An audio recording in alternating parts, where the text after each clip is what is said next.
Hello and welcome to the JB&M Sports Fanatic channel. What's good with you? And so here we go to get things started off here. The Miami Hurricanes on the road at the Texas A&M Aggies here. Two teams ranked in the top 25 here, and this will be a great matchup here for both of these teams here. And so, of course, Texas A&M coming off that loss to Appalachian State, who also ended up winning today by a Hail Mary, I should add. But they're going to be going against the Hurricanes here. The Hurricanes' first true test of the season, and this should be a great one. And so, Mike, what's good with you, Mike? What's good with you? And so, let's see. Andrew, what's good? What's good?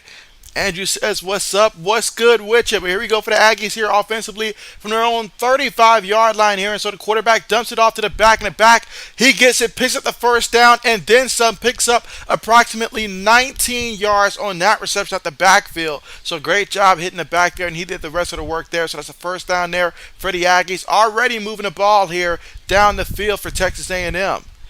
But yeah, what's good with you, Andrew? And who do you like in this one? And so they've got Max Johnson here as the quarterback for Texas A&M. All right, so here we go. Already here on the Hurricane side of the field here from their 46-yard line. They snap the ball out of the shotgun. Going to give it to the back off the left side, and he's going to pick up approximately 5 yards on the play. We got second down coming up. So already here, Texas A&M offense moving the ball here. Thanks to that great kick return to get things started here and already moving the ball. And again, if you're trying to figure out where the game is exactly here, it's not on ESPN right now. It's on ESPN News. They moved it over because the other game, Mississippi State versus LSU, is still playing. So they moved it to ESPN News in case you're watching from home. All right, but here we go. Two tight ends, two receivers, a back in the backfield. Takes the snap, gives it to the back off the right side, gets the first down, still running. Nice pickup on the play. Braden, what's good with you? What's good with you? How's it going, Braden? How is it going? I hope all is well. All right, but here we go, guys. First down here in the ball right now. Currently at the Hurricanes' 29-yard line. Again, first drive of the game here in Texas A&M, moving the ball right now with ease. Going to line up in a shotgun here. Four receivers, one back. Back goes in motion, takes the snap out of the shotgun, in the pocket, throws it. It's caught by the receiver. That's a first down and then some. So right now, Texas A&M doing a tremendous job here of spreading out this Hurricanes defense and then finding guys that are basically wide open here. And they're not just getting catches. They're getting those yaks, the yards after catch, and they're getting them in bunches. Let's see, Braden says Washington is up 29-8 on Michigan State. And so, man, they are laying it on Michigan State. That they are. All right, but here we go, guys. The ball right now at the Hurricanes' 12-yard line here for Texas A&M. Again, first drive of the game. They're going to give the ball to the back off the left guard. Fighting forward. Going to pick up about 2 yards on the carry. It's going to make it second down coming up, 2nd and 8. Braden says, doing good, JB. That's what's up. That's what's up. That is what's up. That is what's up. Very curious to see how your Packers are going to do this week. All right, but here we go out of the shotgun. Quarterback making adjustments here. Trips towards the top of the formation here. One receiver at the bottom. Receiver goes in motion. Takes a snap. Throws it. It's caught. Oh, he dropped it. The ball was there. He just flat out dropped it on that play. So we got 3rd and 7 coming up here for the Aggies. And so let's see. Braden says UTSA up 17-7 on Texas. I did personally project that TCSA was going to actually beat Texas this week. I just had a feeling that coming off the game they had last week, it was going to be a major letdown this week. But we'll see. We'll see. Obviously, plenty of football there. I could be dead wrong there, but I'll keep my eyes on that game for sure. All right, but here we go, guys. 3rd and 7 out of the shotgun. 4 receivers on the play. They snap the ball here. Hurricanes getting pressure, and they hit him while he threw it, and it's incomplete. So what started off as a great drive stales out, so now that incompletion is going to pick up a 4th down here, and you would think they're going to go ahead and punt the ball. Braden says, if we lose on Sunday night, the panic is going all the way up. And so, yeah, that's certainly one team that I know for Packer fans that you guys do not want to lose to, the Chicago Bears. But wouldn't that be crazy if the Bears were 2-0 and you guys were 0-2? That would be crazy. But as you can see in my predictions, I did predict you guys to beat the Bears. I did predict that. All right, so the field goal is up, and the field goal is good from 26 yards out to the Texas A&M Aggies. They get 3 points off of their first drive of the game. Again, they started off moving the ball great, and they were getting a lot of yards after catch. However, the Hurricanes defense clamped down towards the end of that drive, so they had to settle for 3 points. Let's see, Braden says, Iowa up 17-0, finally scored over 10 points. Who are you guys playing, Braden? Who are you guys playing? And 80s, what's good with ya? What's good with ya, 80s? And so let's see, 80 says, hey, Mike, Andrew, and Braden, I'm restarting. My super chat isn't working. And so what? And so 80 says, restarting. And so Braden says, hey, 80s. And so, of course, guys, here for some football. And so how about Oregon getting redemption over BYU? I did think Oregon was going to win the game, honestly, because, I mean, you look at what UGA doing. I think that when Oregon got steamrolled the way they did, honestly, that wasn't on Oregon. That was just how good UGA really is, honestly. And so as you guys can see what they did to South Carolina, that's right, Spencer Rattler and the South Carolina Gamecocks got steamrolled today. But, that was expected, so I'm not going to make a big deal out of that. Braden says, hey, 80s. But again, right now, currently at the commercial, again, Texas A&M Aggies got the ball first, got a field goal off the drive there, and so I know the scoreboard currently isn't reflecting that. I'll try to refresh that. But the Aggies are up 3-0, so we'll get to see the Hurricanes offense for the first time here against Texas A&M. Again, the first true test here for the Miami Hurricanes, and what a big one it is.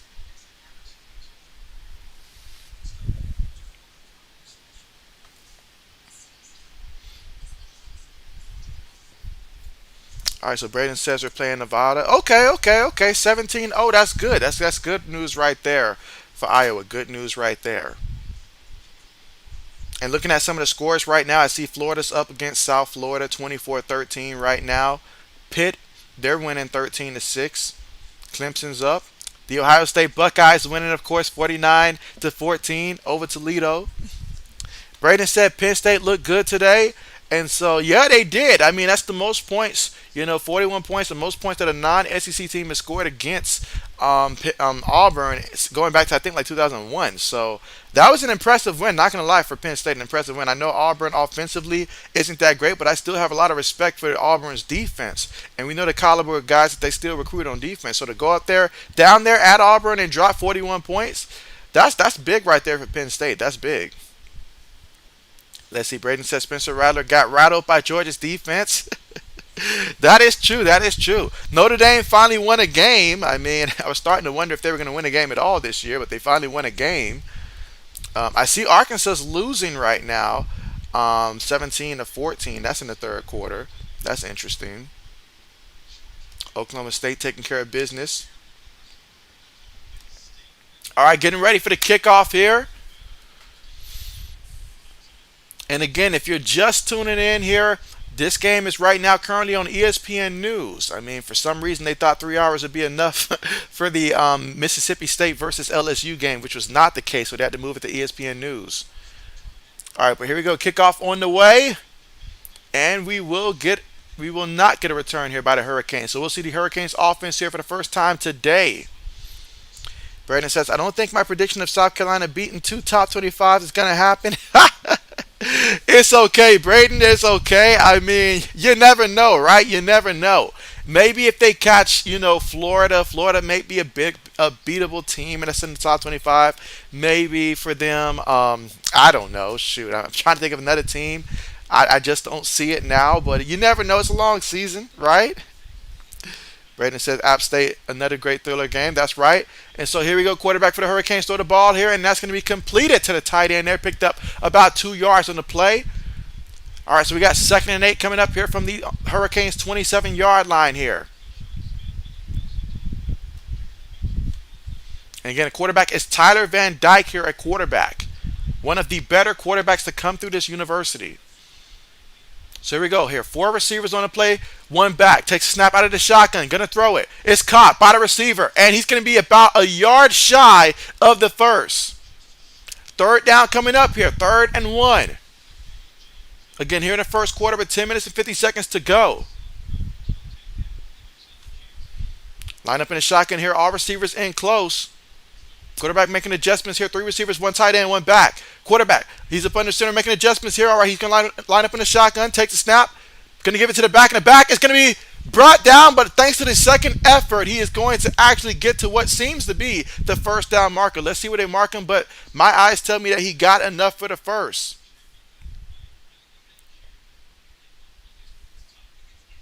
But yeah, Braden, I feel like every game Appalachian State, they're in a fight. Every game, whether we're talking the opener and all like that against North Carolina, whether we're talking when they got the major upset against A&M last week or this week, Appalachian State is just battle tested.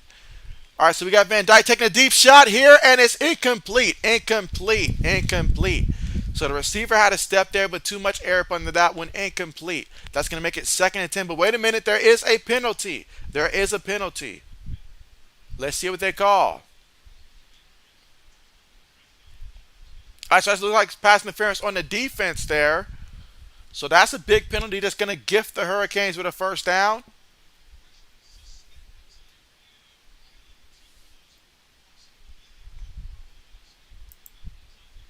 And so you look at that replay there, and so, okay, it definitely did look like he was definitely, let's see. All right, so here we go here. Takes a snap here in the pocket. He gets hit while he throws it. Incomplete, but he took a shot while he threw that ball there for the Hurricanes. He's skidding off the ground there. He's good. But that time the pressure came straight through the middle. Braden said, honestly, Appalachian State should have beat North Carolina. They really should have. Just like that same week, East Carolina should have beaten North Carolina State. But it didn't happen.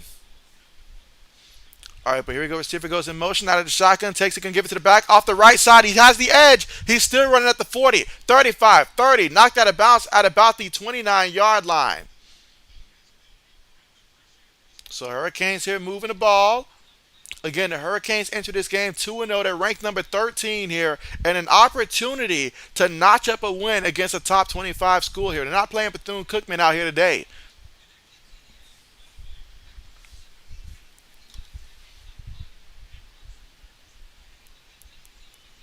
All right, so here we go, guys. Out of the shotgun, fakes it to the back, in the pocket, has time, throws it, and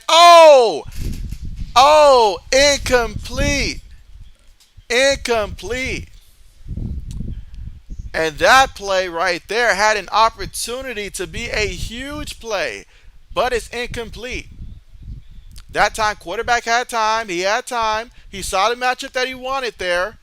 Safety tried to make a break on it. But, I mean, great job by the safety, because if he doesn't make that read there, that's a touchdown. Take the snap out of the shotgun, can give it to the back, up the middle, in the back. Making guys miss here, picks up 9 yards on the carry. And so, old man, what's good with you? How do you feel about the Lakers bringing in Schroeder and the thought of Russell Westbrook coming off the bench? Old man, how do you feel about the Lakers moves here? Let me know. Let me know your analysis about the Laker moves. Not every day you hear JB bring up the Lakers moves, but you know what? JB brought him up this time. That means JB's feeling a lot better about the team. All right, so here we go. They're going to give it to the back, up the middle, and the back's going to take it to the 16-yard line here of Texas A&M Aggies here. And so, of course, last time we saw Texas A&M move the ball against the Canes, but the Canes defense slowed them down, so they had to settle for 3 points. Now that they're in the red zone, can the same thing happen for Texas A&M? Perhaps to slow down the Hurricanes. I know Mr. JB's rooting for the Hurricanes. Well, who do you guys have? But again, glad to have you here, old man. And so everything is good. Everything is good. But again, 1st and 10. Here we go. All right, so they're going to go 5 wide here. All right, the running back goes in motion here. So shotgun formation here. 3 receivers, 1 tight end, 1 back. Takes it, pitches it to the back off the right side, right, and he makes one guy miss but pushed out of bounds. Picked up a yard on the play. So we got 2nd and 9 coming up here for the Hurricanes.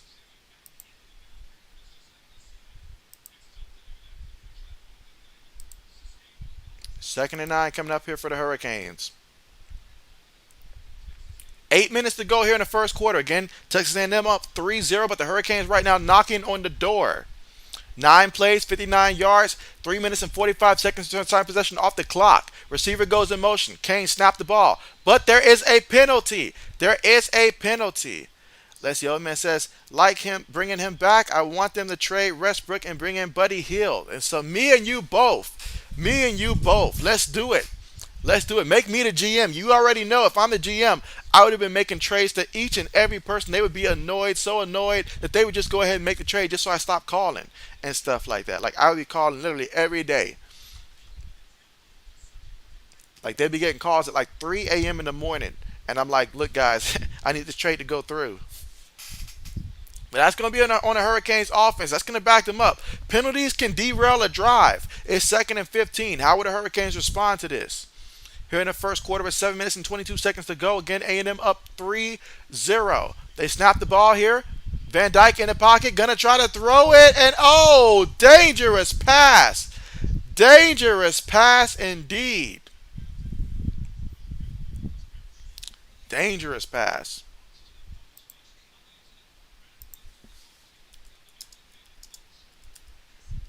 And so, yeah, that time he tried to get it over the linebacker's head, but almost threw it right to him. Well, he did throw it to him. He just couldn't make a play.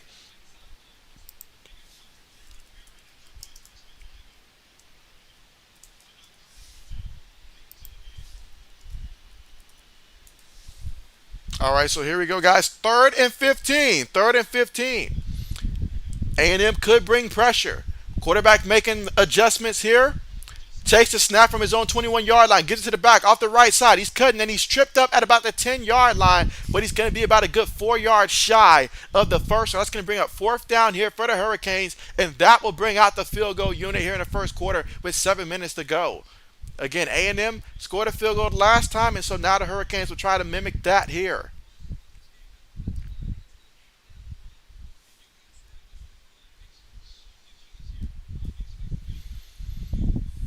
All right, so a 28-yard field goal attempt coming up here for the Hurricanes.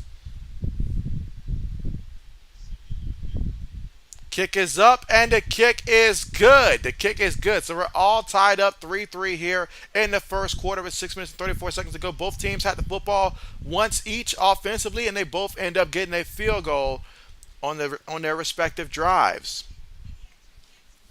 And so Carmichael, what's good with you? What's good with you? How's it going? How is it going? I hope all is going well with you. And so I'm thinking about it, Carmichael. I'm thinking about it. And so I may end up, at the end of the week, if you're still interested, doing that trade that we discussed previously. I may end up going through with that trade and all like that if you're still interested.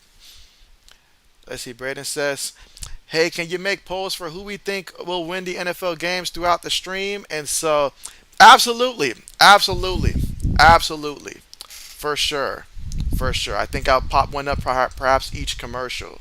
I think I'll do that. But for sure, Braden, absolutely.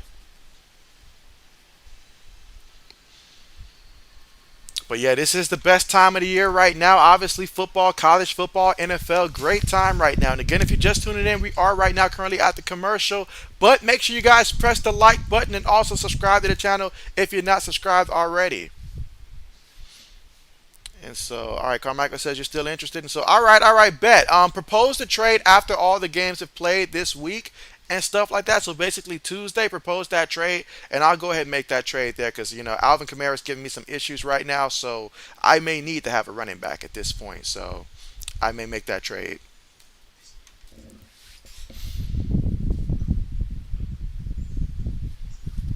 Let's see. Braden says, thanks, JB. Of course.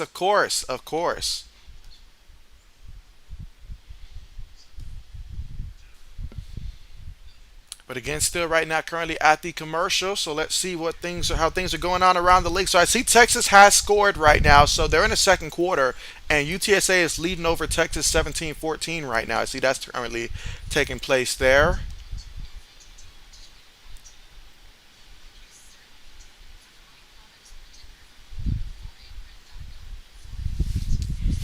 But yeah, so far in this one though, Tyler Van Dyke 2 of 5 passing for 9 yards so far here for the Texas for University of Miami. For Texas A&M, Max Johnson 2 of 4 passing for 34 yards so far in this one. And we're gonna get to see the Aggies offense come out here again, and let's see if they move the ball with easy this time again, and can they finish in the end zone here. You always want to come away with touchdowns. Leslie Carmichael says, I'm so happy James White only got 2 points. Now I have a chance at winning because Willie Skilly started James. And so, he did what? Wow. That is insane. I mean, I believe his team last week won by .40.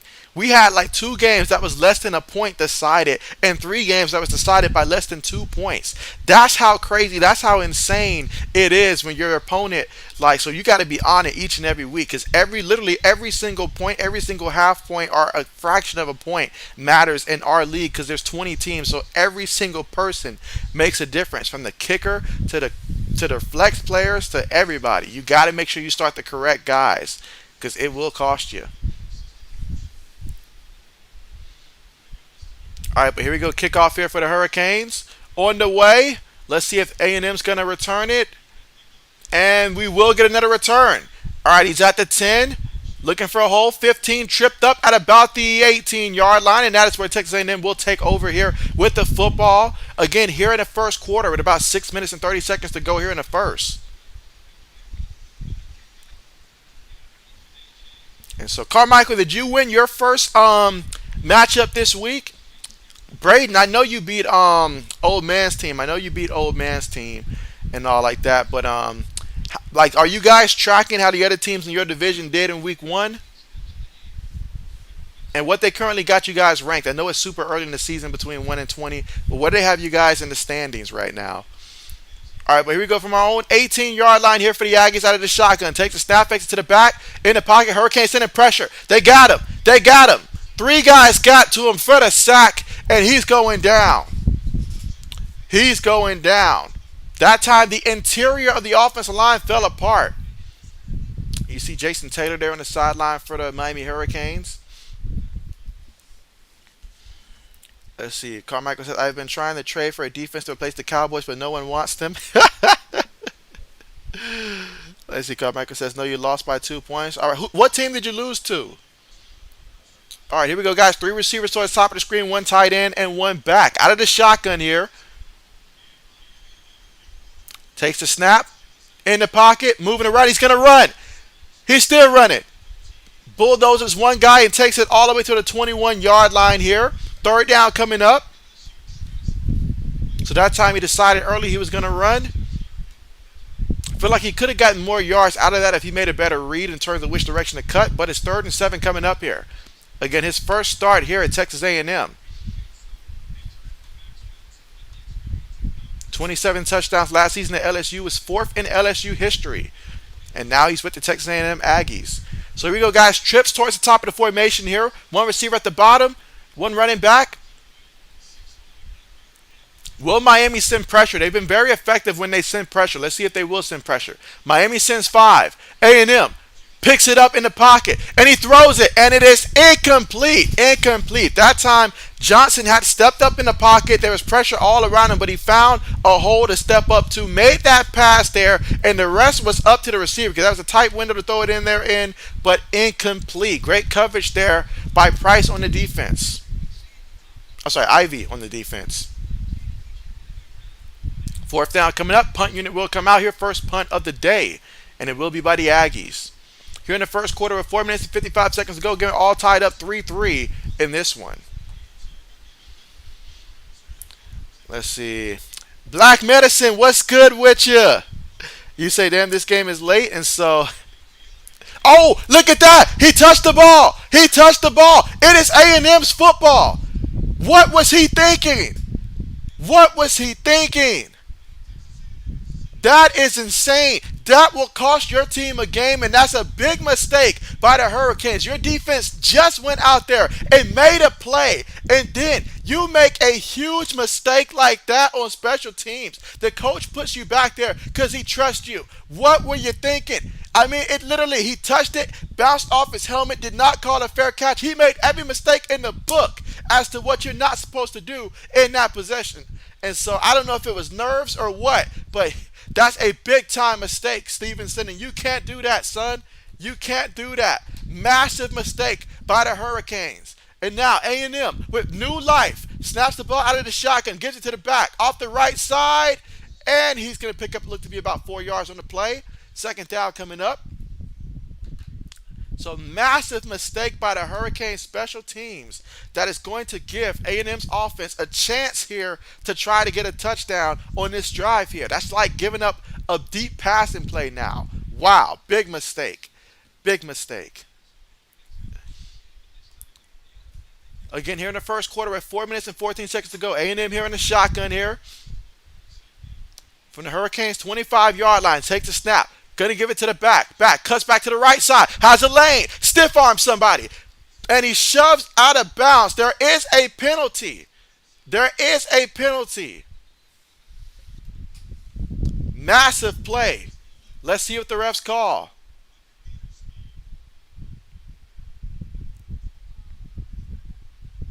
And then they call face mask on defense. Talk about insult to injuries. And so, wow, because that time, I mean, looking at the replay here, right guard pulled left, but the running back made the decision to cut back to the right. And there was a guy in front of him, but took a terrible angle. And after that, it was all up to Arcane there on the carry. And despite the face mask, took it there to the 3. And now you add that penalty there, and wow, what was supposed to be Miami's football is right now looking like A&M has every opportunity to finish this drive in the end zone. But let's see if they can. They need 2 yards to do it. Quarterback takes a snap from up under center. Running back goes airborne, and that's going to be what looks to be a touchdown. We're waiting on the officials here, and that is a touchdown. That's a touchdown. L.J. Johnson Jr. I thought it was Larry Johnson for a minute the way he went airborne there, but that is a touchdown there for the Aggies. Again, that makes you sick to your stomach out there if you're Miami, because that was never supposed to happen. But mistakes will cost you the game. Let's see, Carmichael says, I lost to John and Willie Skillies. Started Sonny Michelle is what I meant. And so, he started Sonny Michelle. Okay, I was thinking James White. I was like, how do you get 2 points? Okay, thanks for the clarification there. But man, after the touchdown, extra point attempt is up, and it is good. So it is the Aggies here that was get the touchdown, and so they're up 10-3 here over the Canes because the Canes made a mistake that you cannot make on special teams. It may not be the pretty move to call a fair catch, but fair catch are there to prevent those types of situations. He clearly was afraid of getting hit. He should have called a fair catch on that one. Let's see. Black Message says Miami is going to hand the game away early, and so I mean it is early. It is early, so we'll see if they can recover from that. But man, massive mistake, and how come about giving over a gift? That's exactly what that was. All right, and so far we've got 6 votes here in favor of Miami at 67% to win this one. I know Mr. JB is rooting for his Miami Hurricanes, and I know right now he's over there flipping tables right now that his Hurricanes just made a massive mistake like that on special teams.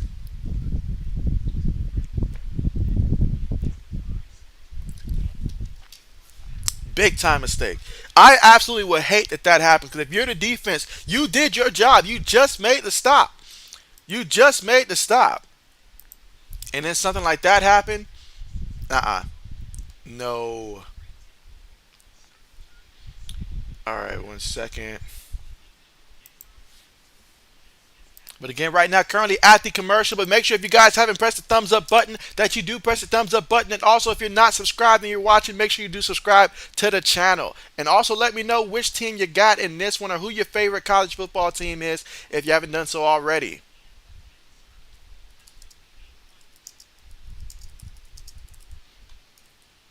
Let's see. Black Mason says Pop Brown may drive down there during halftime to coach them up. He'll drive down there to do more than coach them up. More than coach him up. That guy is going to be sent home early in this one. All right.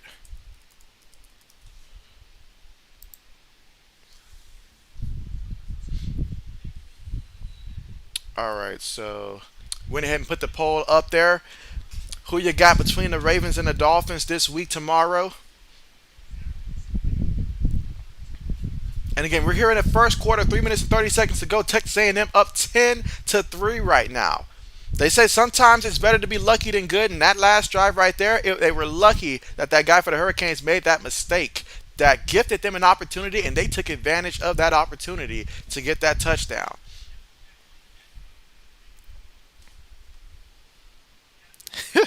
Let's see. Carmichael says, "I need Cincinnati to take it nicely against Dallas." Hey, you've already got Jamar Chase calling out Diggs on that one, so we'll see how that plays out. Black Minister says, "I'm just here to root for anybody other than Jimbo Fishhead." Oh shoot!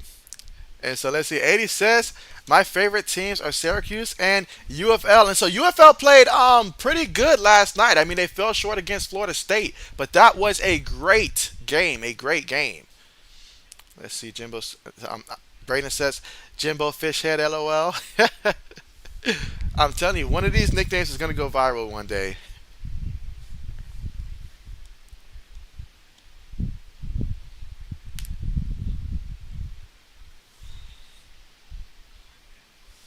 All right, so far I see that the chat is leaning towards Miami so far in this one.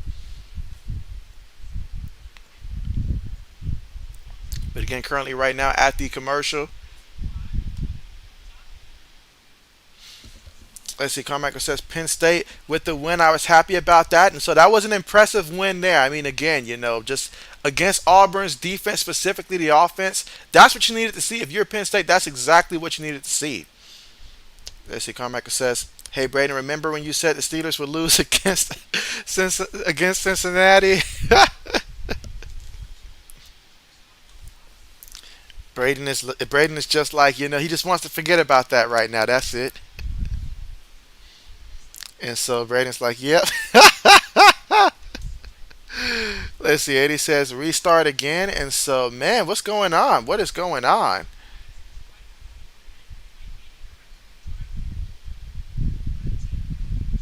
All right, give me 1 second here.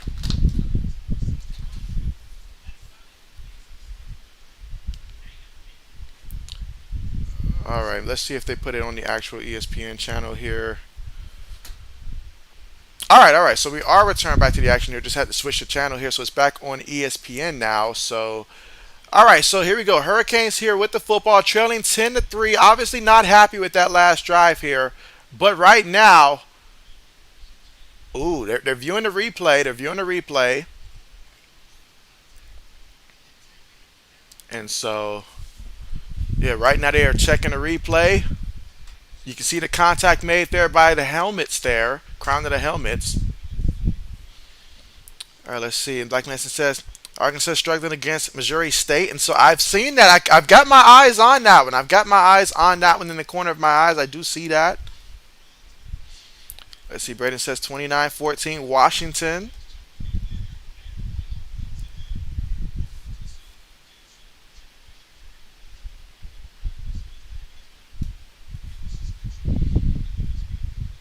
And again, that was a 1 yard play, but they're reviewing the targeting call here to see if it was indeed a targeting.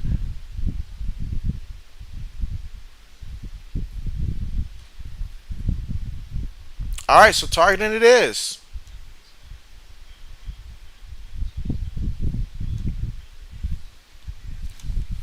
So you know what that means. His kids got to come out now. Let's see. And so, all right, so the late horror show.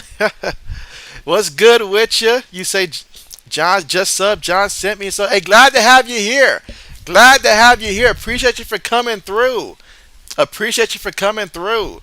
Let me know who's your favorite college and NFL teams. But appreciate you for coming through. Glad to have you here. And so 80 says, JB, I'm John, LOL. And so I had to learn that the hard way, 80s, during the fantasy league. I had to learn that the hard ways, but I got you. Meanwhile, Miami with the flea flicker throws the ball to Redding the third, and that's going to be a first down here. Picked up about 13 yards on that play. So Miami getting a little creative here.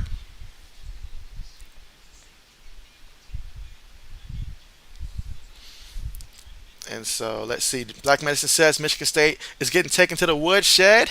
Braden says, who's John? Eddie says, I'm John Braden. Let's see. The late says, good to be here. And so Cleveland Browns here. And so, okay, Cleveland Browns. Okay, bet. I got Kareem Hunt in one of my fantasy leagues, so I really hope Kareem Hunt's going to go off tomorrow. I really can use that because Juju Smith-Schuster didn't give me as many points as I was hoping. So I'm hoping Kareem Brown goes off. But glad to have you here.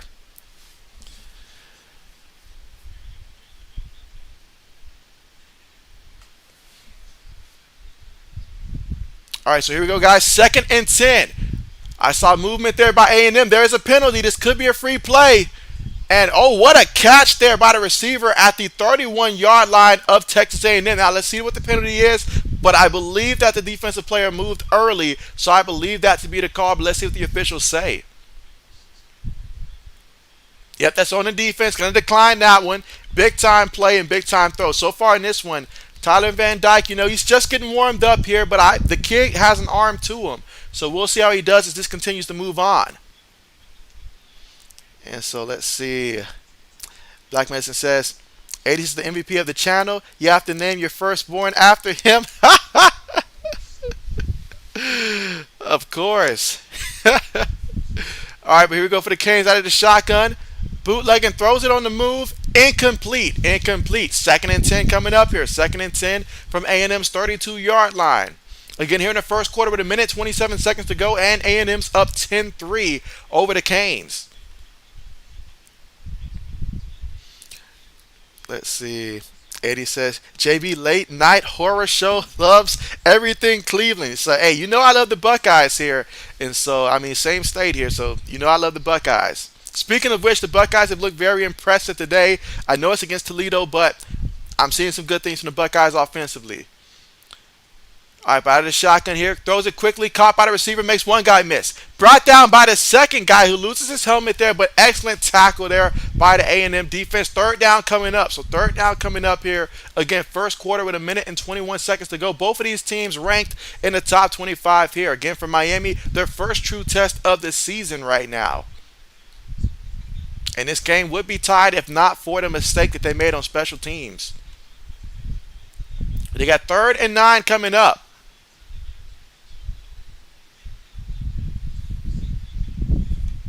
So 3rd and 9 here for the Hurricanes. And there's going to be a timeout called by Texas A&M. Texas A&M is going to call their first timeout here. So again, first quarter, 1:21 seconds to go, 3rd and 9. And Texas A&M wants to make sure that they get this call right so they can get Miami's offense off the field. Let's see. Mike says go JB. And so Mike, what's good with you? Mike? Let's see. Braden says his middle name is John, LOL. And so there's a lot of Johns. I believe the Sports Blitz, his name is actually John as well. So we got a lot of Johns here. Let's see. Mike says I thumbed you. Of course not, Mike. I appreciate it. Again, our favorite Buffalo Bills fan here ever, the best Buffalo Bills fan we've ever came across here, Mike in the flesh. And so, absolutely. Let's see. Carmichael says, JB, I'm sorry, but your Pats are going to lose. And so, we understand there's a possibility, but I still believe in my team. I believe if we got to go out there and we got to play, we can't make mistakes. We're not a team that can afford to make mistakes. But there certainly is a big risk. Going down there to Pittsburgh, I understand how tough it is to play down there. So I'm hoping for the best. I'm optimistic there. But I'm just hoping for the best at this point, Carmichael. All right, well, here we go for the Canes. 3rd and 9. Out of the shotgun, throws it, and it's incomplete. He was thinking about the run after the catch. If he makes that catch, that would at least be a first down, and then could possibly be getting close to the end zone there. I think he would have made it inside the 10, but he dropped that pass there. Again, that's the back at the backfield, and so he would have had some room to run at least to about the 10-yard line, I think. But he dropped it. Big time drop. Massive drop. And so let's see. 80 says late night horror show still thinks Johnny Football will get them a ring. LOL. Good old Johnny Football. I mean, you can't think Texas A&M without Johnny Football. Meanwhile, field goal on the way and no good. No good. From 49 yards, he shanked it to the left, and that is no good. So the Hurricanes, they failed to capitalize off of that drive, which was a good drive there, and so he missed it. Pushed it too far to the left. So now Texas A&M, who's up 10-3, will get the football here, and let's see if they can score another touchdown on this drive. And so let's see. All right, so let's see. Hazen after Von Graham. What's good with you? What's good with you? Sub. I appreciate the sub. And so 80 sent you. And so 80's out here making it work. But glad to have you as well. Who is your favorite teams? Let me know. But glad to have you guys. All right, but here we go, guys. 1st and 10 here for the Aggies from their own 31-yard line. Shotgun formation. Takes a snap. Gives it back up the middle. Meets the linebacker, picks up about 2 yards on the play. 2nd down coming up. 2nd and 8 coming up from their own 33-yard line. Here in the first quarter with a minute left to go. Again, A&M's up 10-3 right now. And so, let's see. All right, so. But that was funny, 80s. That was funny about Johnny Manziel. But 2nd and 7 coming up. 45 seconds to go here in the first quarter. Shotgun formation of 3 receivers, 1 tight end, 1 back. Receiver goes in motion, takes a snap, fakes it to the receiver, in the pocket, feels the pressure. They hit him while he threw it. Incomplete, but they hit him while he threw it. 3rd and 7 coming up here. 32 seconds to go here in the first quarter. Let's see. Black Medicine says, JB is a massive Detroit Lions fan. That is not the case. He loves the Virginia Polytech State University Fighting Hokies. Man, that's a mouthful right there, Black Medicine. That is a mouthful right there. Let's see. Braden says, the Fighting Hokie sandwich. All right, 3rd and 7. Out of the shotgun. Trips towards the bottom of the formation here. So 4 receivers on the play, 1 running back. Hurricanes look like they may send pressure. Very effective when they do. A&M has it. Hurricanes send 4. Throws it, and that is incomplete again. Another 3rd down situation here, and another incompletion. So 4th down coming up, 4th and 7 with 26 seconds left to go here in the first quarter. Again, A&M's up 10-3. And so let's see. Black Manson says he dropped it. Old man says Patriots taking the W, and I'm back, JB. Glad to have you back here and to see that your Wi-Fi's holding strong here. Black Manson says he missed it. Carmichael says, JB, your pass made a mistake by going to Pittsburgh. Let's see. Braden says Ohio State up 56-21. And so happy with the offense there. Want to see the defense, though, keep it at 21. No more than that. All right, so punt. Nice punt. Excellent punt. Excellent punt. Caught at about maybe the 6 or the 5 yard line there. So excellent punt. And Miami's going to have to start deep into their own territory with 17 seconds to go here in the first. Let's see, Eddie says, Hazelnut Devin Graham loves everything Texas. And so Mike says, huge tip of the cap, my man, 80s. And so, yeah, 80s the MVP here. Let's see, Jay, what's good with you, Jay? What's good with you, Jay? How are you doing? So we got Jay here. Jay says, hey, y'all. Let's see, old man says, CJ Stroud over 3 games, 62 of 85. That's 73%, 941 yards, 11 touchdowns, no interceptions. He has thrown no interceptions so far this season. That's impressive. Meanwhile, Hurricanes throw the ball there and bounces off the receiver, incomplete. 2nd and 10 coming up here for the Canes. From their own 9-yard line with 14 seconds remaining. Again, they trail right now 10-3. Let's see. Jay says today was sad. Kansas State lost and Kansas University won. Oh, I know that's tough for you, Jay. I know that's tough for you. Remind me, who did Kansas play again? I forgot who Kansas played again. All right, but out of the shotgun here, Van Dyke has it in the pocket, throws it over the middle, incomplete, but there is a penalty. There is a penalty. Van Dyke took a hit on that play. 9 seconds remaining here in the first quarter. See what the officials say.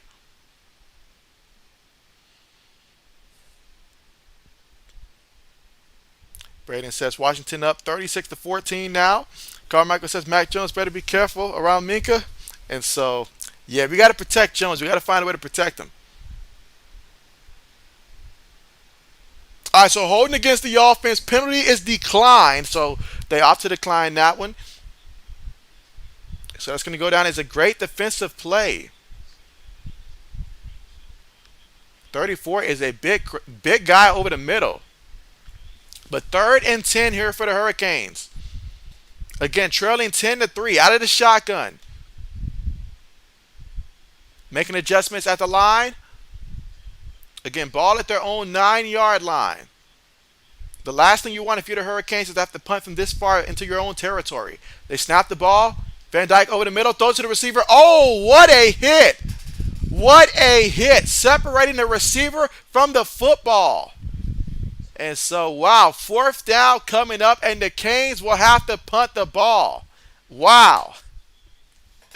And so, let's see. Braden says Kansas winning the national championship. Black Mason says Kansas is the Alabama of the Big 12. Jay says KU beat Houston. And so, oh, that's right, Houston. Good old Houston. And so, Corey, how are you doing? Thank you for coming through. You say 80s sent you. And so, 80s is the MVP here. Growing the channel by himself, y'all. He's going to bring us the 3K all by himself. But appreciate that and glad to have you here, Corey. Again, let me know what teams do you root for, both college and NFL. And let's see, Braden says facts, Black Medicine. Black Medicine says they beat the hair piece off of Houston's head coach. Wow. But yeah, looking at that replay there, I mean, I like the hit though. I like the hit separating the guy from the receiver there. Let's see. Braden says 80s sending everyone he knows to the stream, and so much appreciated. Let's see. Carmichael says your O-line better be good. Cam Haywood and Alex Highsmith are ready for confetti, and so we will see. We will see. We will see. We will see. That's the best part about it. Each and every week, it is week to week when it comes to the NFL. So you just never know. You just never know.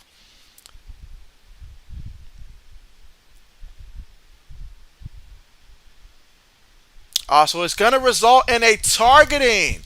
And so that is tough there. Multiple Texas A&M players with targeting. We'll see how this impacts the game as it goes on here. But man, that's going to disqualify him from the game. That's massive.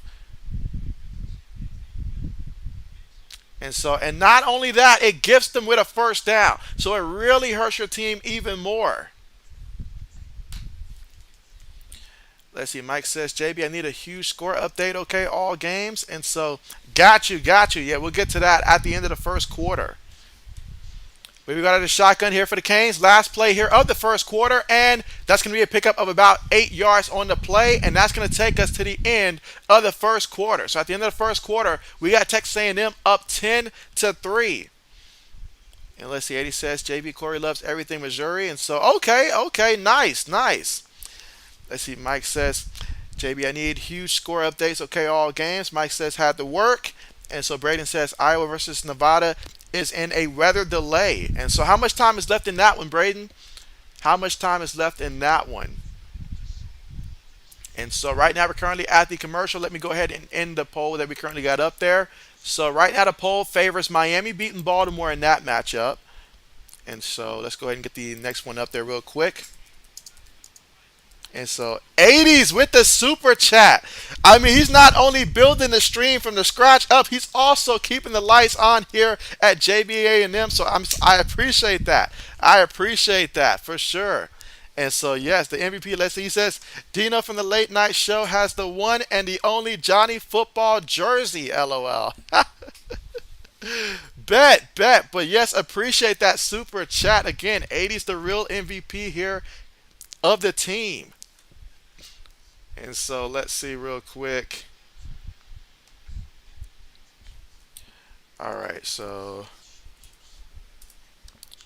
getting the next poll question up here real quick, and then I will update you guys on what's taking place around college football. All right, so here's the next poll question up here. So basically, who you got, Jets or the Browns? And so let's see how the voting goes here. Black Mason says, Mizzou State just lost the lead. Let's see. Mike says, JB Corporate breathing down my neck. 80s, what do I do? Brandon says, I don't know. It's not showing it right now. And so it should be showing now. All right, so let's see. Around the league right now, you still got in the third quarter Clemson. They're up 13-6 over Louisiana Tech, but they very well, it's a one touchdown game there. Started the third quarter. If Tech can start scoring, that would be interesting. Texas is all tied up at the half with UTSA, 17-17. So struggling with them. Let's see what the games are currently playing right now.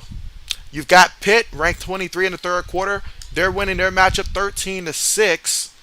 And right now, Michigan State, what's going on with Michigan State? I mean, they're down 36-14 right now to Washington. Washington's beating Michigan State right now 36-14.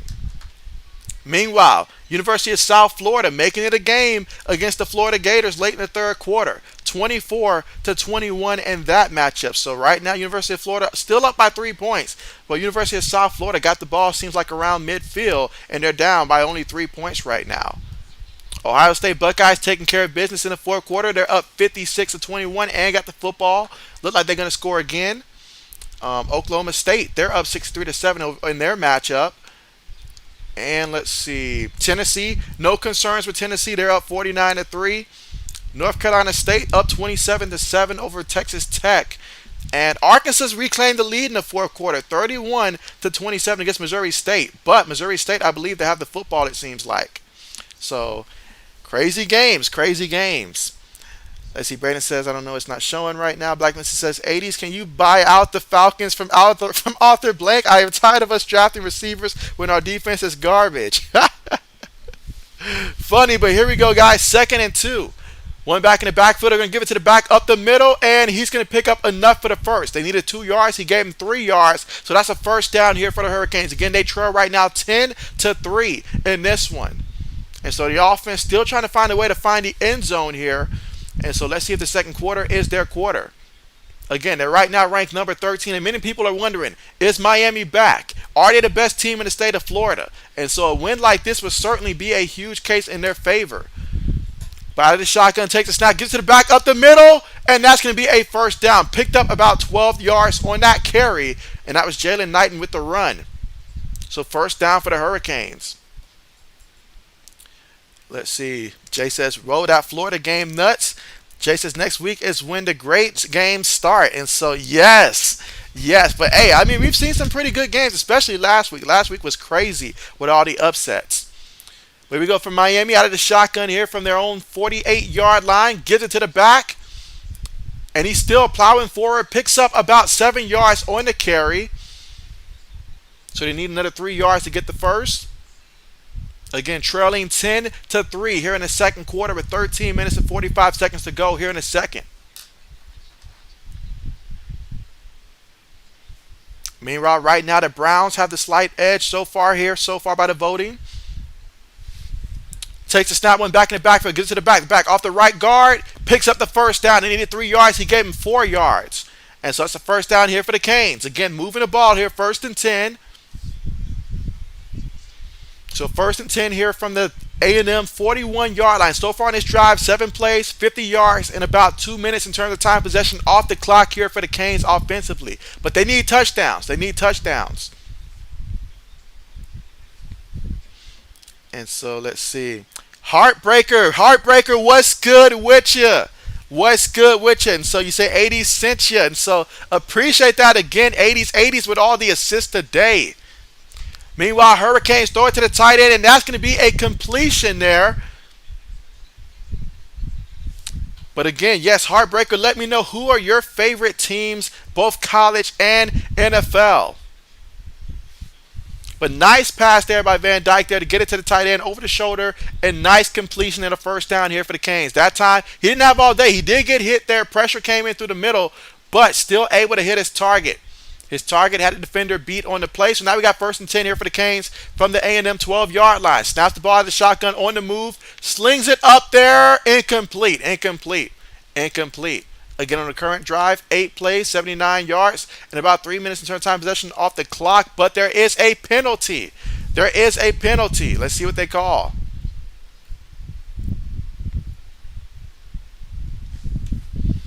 Let's see. Jay says it's 50-50 on the polls here. 50-50 on the polls. So I'll leave that up a little bit longer. And so let's see. 80 says Heartbreaker is a Texan. And so, okay, okay, okay. I mean, Coach Dante would be thrilled. Coach Dante would be thrilled.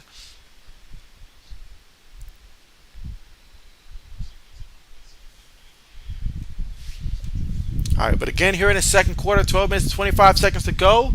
After the penalty here for the Hurricanes, now they're at the Texas A&M 17-yard line. They snap the ball out of the shotgun. Offense line gives them time, but whoa, ball is deflected here by the defense, so that's going to be incomplete. Way to get a hand up and deflect the ball.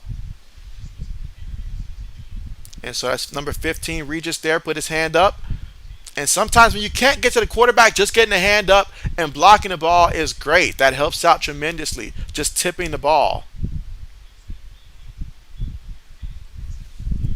All right, so 2nd and 15 coming up here. Again, A&M's up 10-3. Hurricanes in the shotgun. Making adjustments here. 3 receivers, 1 tight end, 1 back. And right now that stadium is loud down there at A&M. Takes the snap out of the shotgun. Going to give it to the back. And the back stumbles and falls. And he's going to lose a yard on the play. It looks like he lost a yard on the play. 3rd down coming up. So 3rd and 16 coming up here for the Hurricanes. And already in this one, Texas A&M, couple guys, suspended, targeting, all that stuff. So it'll be interesting to see how this defense stands up the rest of the game.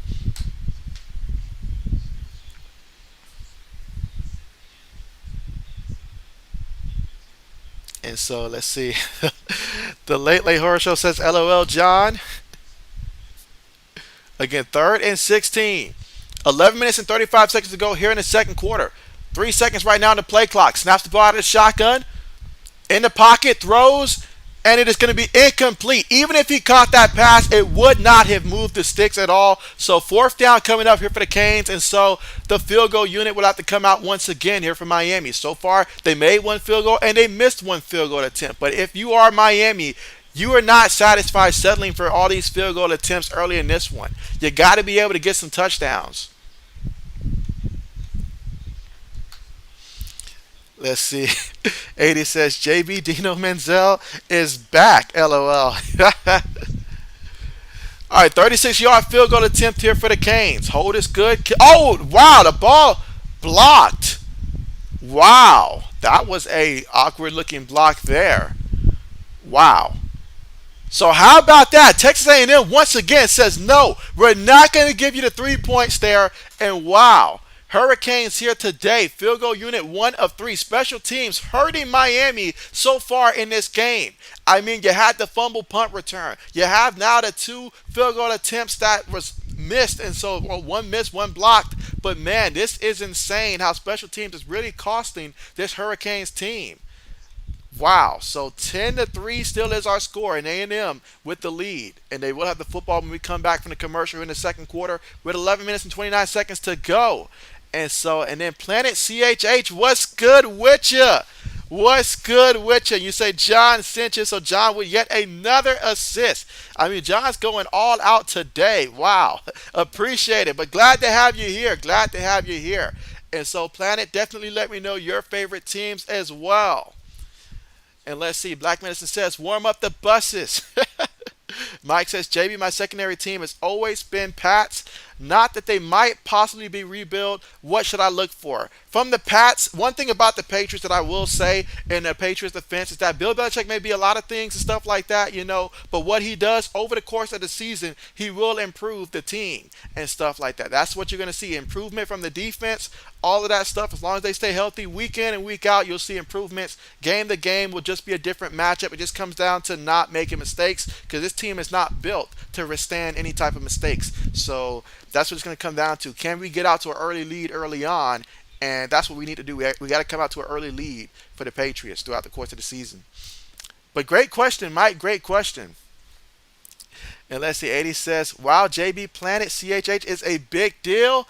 And 80 says, Planet CHH is a LSU and Saints fan. And so, okay, bet. The LSU Tigers there and the Saints. And so I I picked the Saints to beat the Buccaneers tomorrow. Let's see how that goes. But I still got them beating the Buccaneers. Buccaneers are deflated at receivers, it seems like, this upcoming week. And so, great time. And we know how the Saints give the Buccaneers some issues.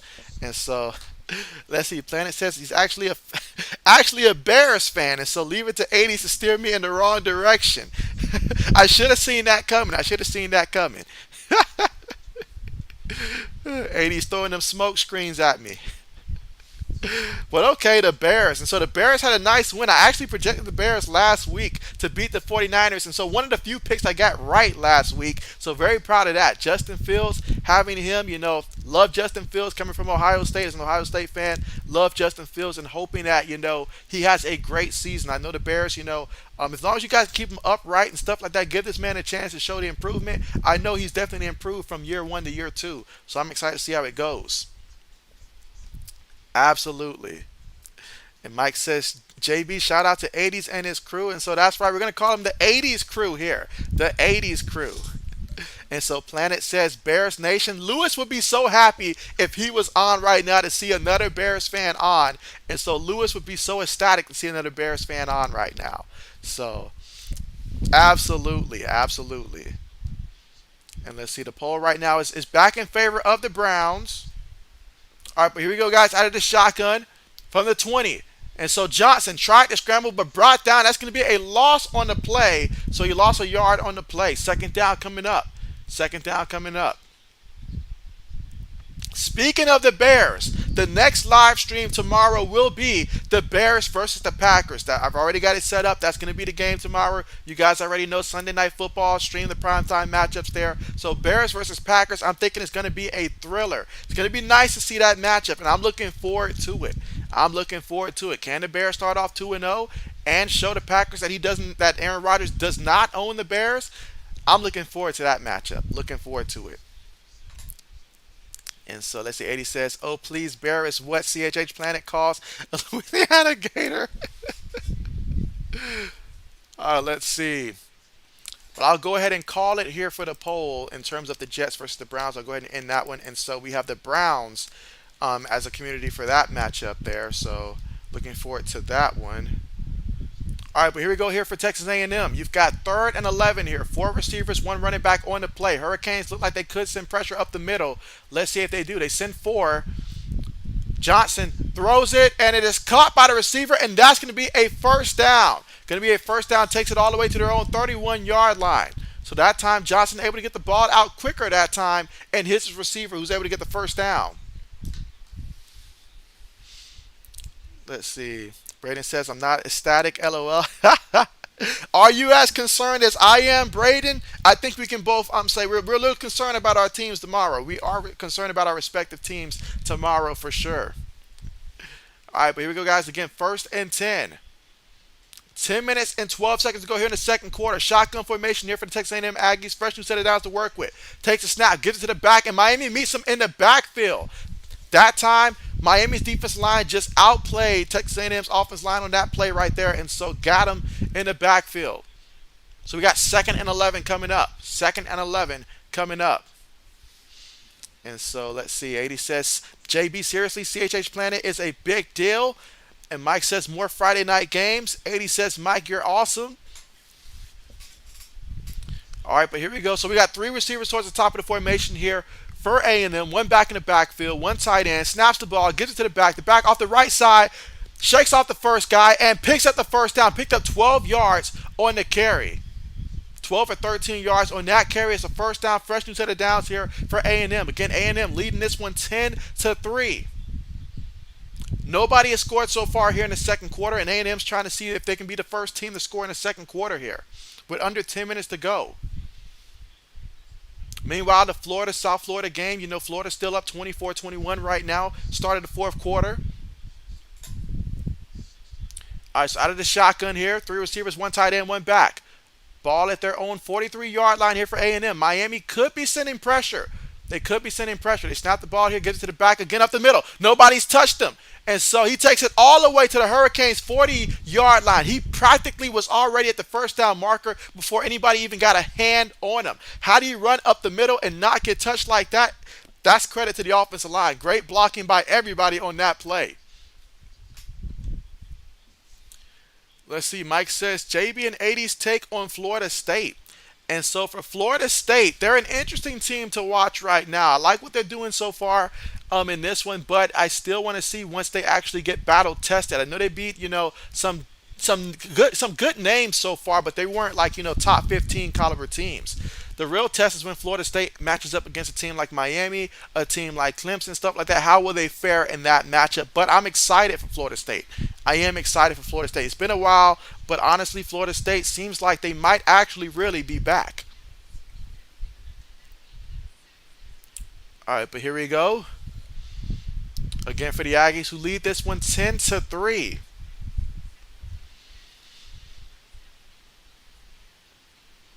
Let's see. Black Mesa says, "Who's the next college coach to get fired, JB? And why is it Jeff Collins?" Meanwhile, Texas A&M second and 12 out of the shotgun, throws it incomplete, incomplete, incomplete, and so incomplete. Third down coming up, third and 12 again from the Miami 42-yard line, and so the next one is a tough call in terms of the next coach to get fired. Those are always tough there. I was able to guess Scott Frost because honestly, that was an easy one there. But after that, I mean, we will have to see. We will have to see who's next. I see Texas has reclaimed the lead here, so Texas is up again 24-17 against UTSA in that matchup. All right, but here we go, guys. Third and 12 here for A&M. Out of the shotgun here, you've got four receivers, one back. From the Hurricanes 42-yard line. They snap the ball here. Hurricanes send four. Johnson with time. Throws it incomplete. Incomplete. Even the receiver, if he would have caught it, it would have still been short of the marker. So incomplete.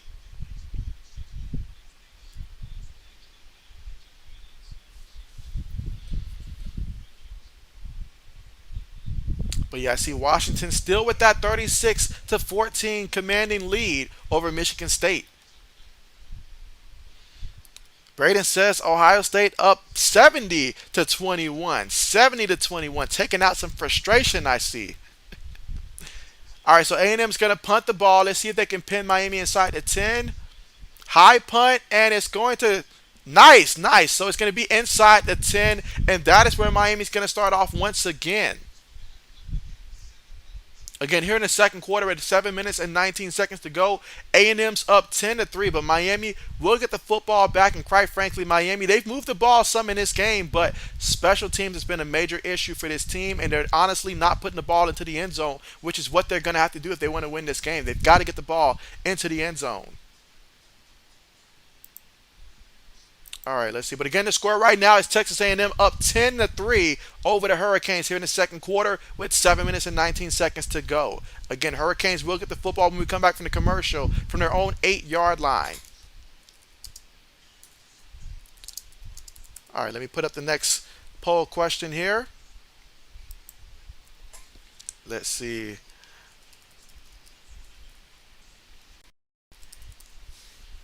All right, let's see.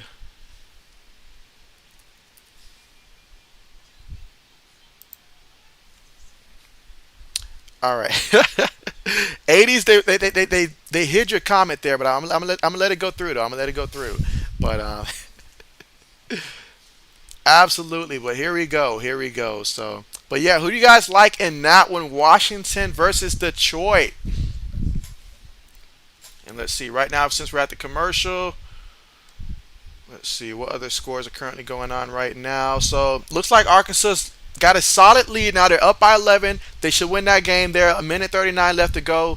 And so it looks like they'll have that game in the bag there. So it was scary for them at first, but they secured a bag there.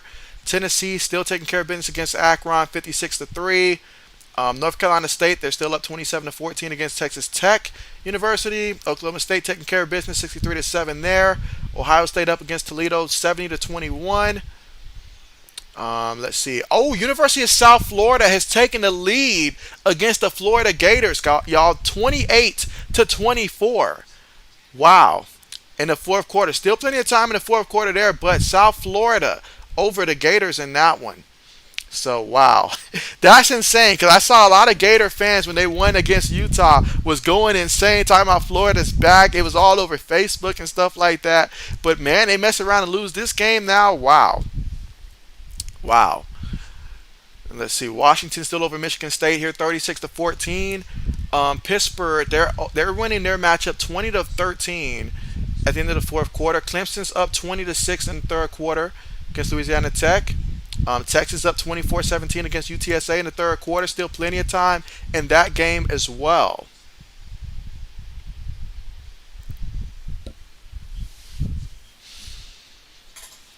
All right, let's see.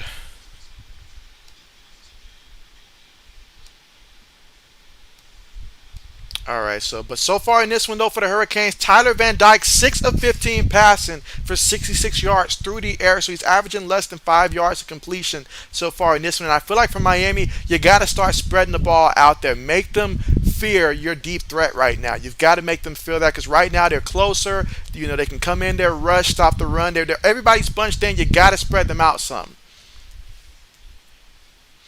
All right, but here we go. One back in the backfield here. Two tight ends, two receivers. They're going to give it to the back off the right side. Still on his feet and going to pick up about 6 yards on the carry.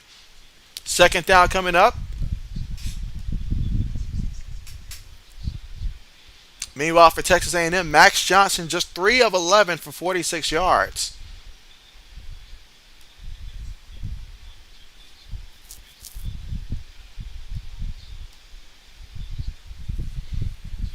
All right, so 2nd and 3 coming up. We've got 3 receivers, 1 tight end, 1 back. Quarterback making adjustments here. 6 minutes and 40 seconds to go here in the second quarter. Snaps the ball, gives it to the back again up the middle. And he's going to pick up 4 yards and a first down here for the Hurricanes. So first down here for the Canes. Ball right now at their own 19-yard line. 6 minutes and 30 seconds to go. Again, A&M's up 10-3 over the Canes. Canes have got to find a way to get into the end zone here. Got to find a way. They've already got 92 yards on the ground so far rushing today. All right, here we go, guys. 2 receivers on the top of the formation. Going to give it to the back off the left side. Spin, still on his feet. Somehow he stayed on his feet, taking the ball all the way to the 30-yard line and another first down here for the Canes. Henry Parrish Jr. picked up 11 yards on the play.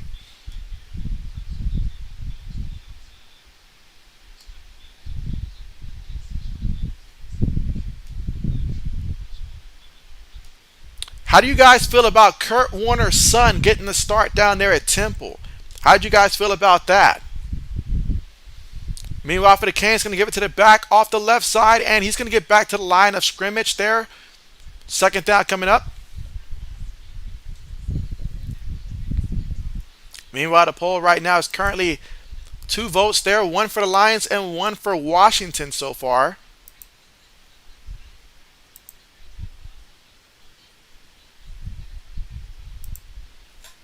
Five minutes and 15 seconds to go here in the second quarter. Shotgun formation. 3 receivers, 1 tight end, 1 back. Van Dyke gets the ball here on the move. Throws it, taking a deep shot. Incomplete. So you got 3rd and 11 coming up. Let's see. 80 says, JB, who do you like better, Michael Myers or Freddy Cougar? And so for me, I got to go, you know what?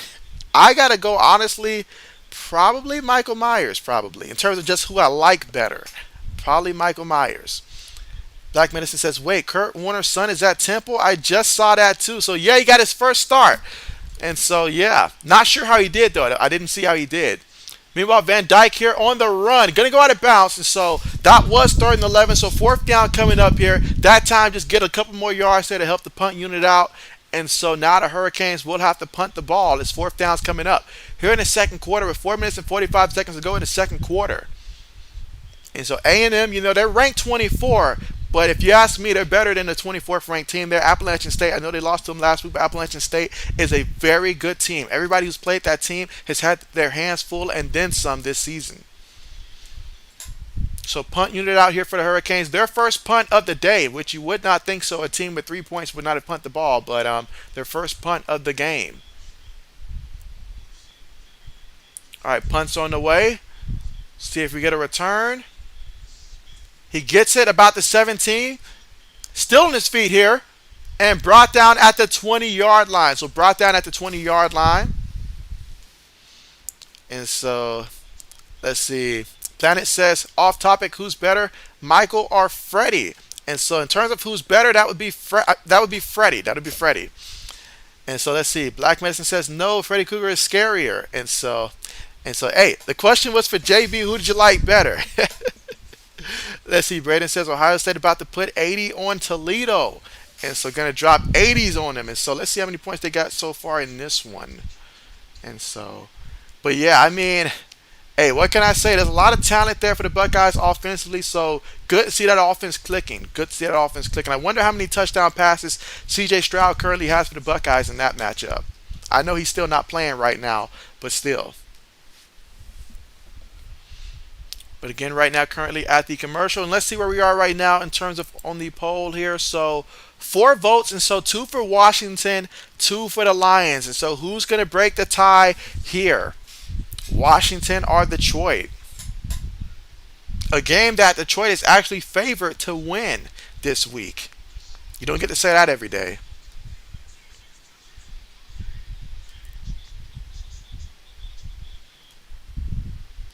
All right, let's see. Yeah, because the Buckeyes there with 77 points there. 77-21 in the fourth quarter with still over 7 minutes left to go in that matchup. Wow. Wow.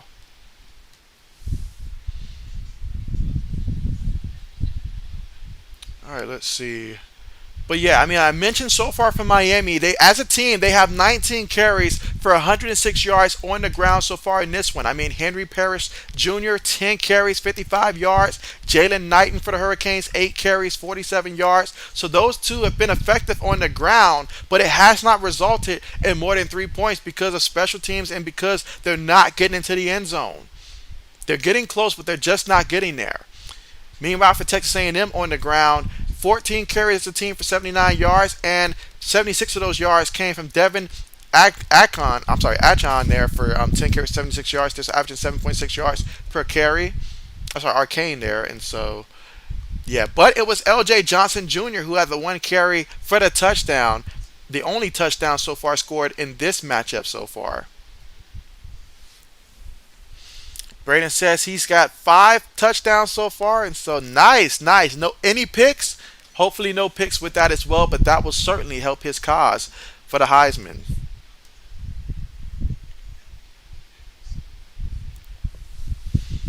Let's see. But yeah, so right now we're at 50% here, so I'll leave it up for a little bit longer before I close that poll there. Does anybody want to break the tie either way, Washington or Detroit? Ooh, next Saturday, Wisconsin versus Ohio State. Wisconsin dropped 66 on somebody. I forget who they played earlier, but they dropped 66 on somebody. All right, but here we go here for Texas A&M. 3 receivers towards the top of the screen here. 1 back, takes the snap, going to give it to the back off the left side, and he's going to get brought down here. Picked up about 5 yards on the play. 4 minutes left to go here before the half. Again, A&M's up 10-3 in this one. This would be a nice bounce back win here for Texas A&M if they can come through and pull this one off. 3 minutes and 45 seconds left to go here in the second quarter. 2nd and 5 here for the Aggies.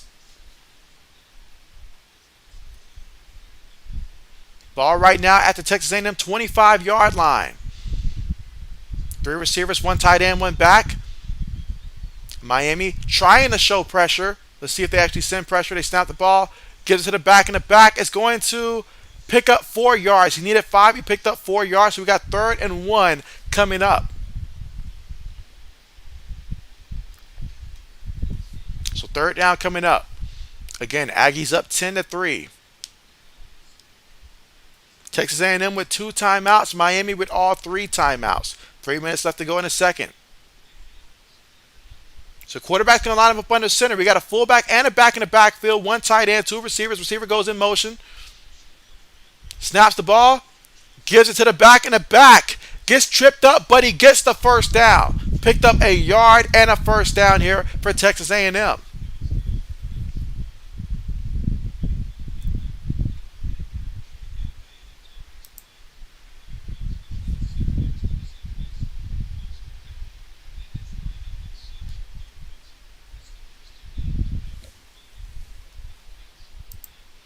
All right, so first and 10, 2 minutes and 25 seconds left to go in the second quarter. Shotgun formation here for Texas A&M from their own 31-yard line. Takes a snap. Going to give it to the back again off the right side. Cuts up and got back to the line of scrimmage there. Looks like he got back to the line of scrimmage there. Second down coming up, second and 10 from their own 31-yard line. May have picked up a yard on the play.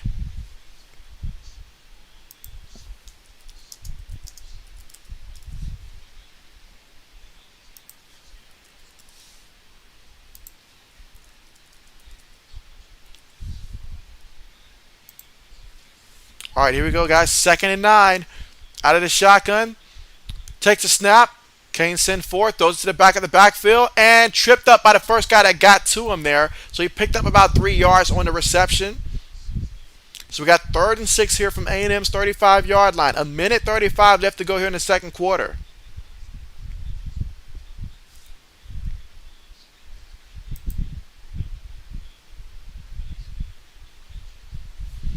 So third and 6, again, a minute 20 left to go here before the half. Shotgun formation here, 4 receivers, 1 back. Miami showing pressure. This time they will send pressure. Throws it, get hit. He got hit while he threw it, but he threw it to the back, and that's going to be a first down on the play. Takes it to about the 47-yard line here for A&M. A minute, 5 seconds left to go. That time, Johnson held on to the ball there as long as he could till his back got open, threw it to him, and his back did the rest. And so, the referee's going to stop the play here. They're going to stop the play. Looks like a timeout was called. 53 seconds here before the half. That was the Miami Hurricanes that called a timeout here. If you're the Hurricanes, the last thing you want is for them to score before the half.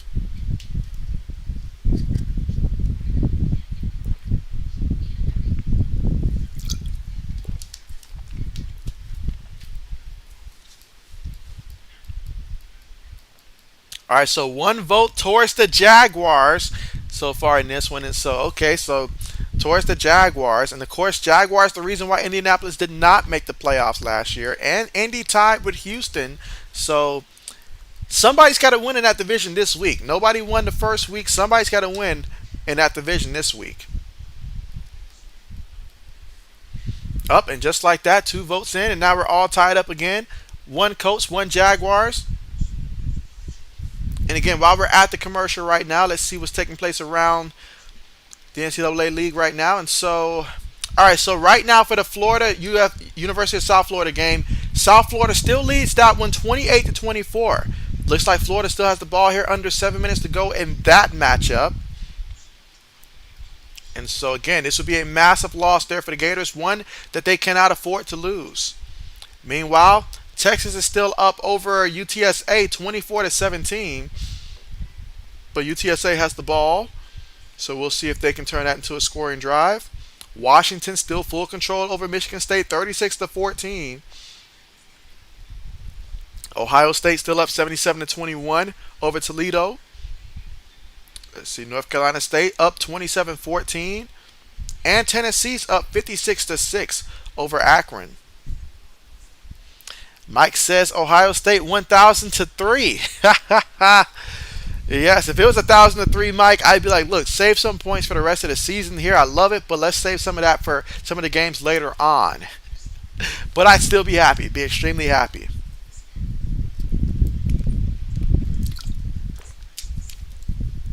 Let's see. Braden says, all right, Kansas won. And so, okay, bet. Yeah, I knew that they were up by 11 points. So the fact that they went ahead and pulled out that W right there, good for them, because that certainly would have been a massive loss for them. So good for them just to win. Sometimes you just got to survive a game. It's just that simple. Survive a game. And so, but yeah, looking to see if there's any other like close games that I'm missing right now. But yeah, that's how that matchup is going right now. And again, the kickoff for the Fresno State USC game should be happening very soon. Well, let's see. Right now, through 4 votes, we're tied up. 2 for the Colts and 2 for the Jaguars right now. So, just like that, 2 apiece. But again, right now, we're currently at the commercial here. Miami just called a timeout. And so they're trailing right now 10-3. A&M with the ball here, 53 seconds to try to make something happen here and see if they can get another score before the half. Jay says, I'm so excited for tomorrow games. And so, yes, I am as well. I'm a little nervous about one of my fantasy football leagues, though. I am nervous about that. That Thursday night game did kind of sort of hurt a little bit in terms of my fantasy football odds, but excited for it. But again, 1st and 10 out of the shotgun, takes a snap, looking, throws, and incomplete. 2nd and 10 coming up. 48 seconds to go. So 2nd and 10 here for the Aggies. And again, the goal is at least come away with a field goal opportunity at least. Let's see, Braden said Washington just got stopped on 4th down at the goal line. But that kind of a lead, why is Washington going for it? I guess they say they've already got a pretty decisive lead there, so but still, I guess. The 2nd and 10 here. Ball from their own 47-yard line. Throws it to the back. The back gets it. Brought down by the linebacker. Picked up about 2 yards on the play. 3rd down coming up. 3rd and 8. 43 seconds right now in the second quarter. 43 seconds here. Let's see how they manage the clock the rest of the way. And so Jay says Florida just took the lead with 5 minutes left. So, okay. Florida took the lead. Appreciate that update, Jay. That's what's up. Florida certainly cannot afford to lose that matchup. I see UTSA scored a touchdown. Looks like they scored a touchdown. So I'm not sure if they hit the extra point yet, but it's 24-23. So UTSA with the touchdown. So a lot of close games. Again, Florida up 31-28 right now. But we're 43 seconds away from hitting the half. Again, A&M's up 10-3. Let's see. Braden says Michigan State just got picked off the next play. LOL. Sparty's down bad right now. Mike says JB at half. Can we get an NFL half reminder? And so, yeah, I'll run through all the teams and stuff like that. I'll run through all the teams that are coming up this week, like normal at halftime before tomorrow. I'll go through that. Let's see. He says JB is Lewis doing shots, and so well, it depends if he took the over or the under for this matchup here. If he took the under, perhaps. Meanwhile, Johnson feeling pressure. They got him. For the sack. Massive sack there for the Canes. And so that time, Johnson in the pocket, brought him down. 4th down coming up.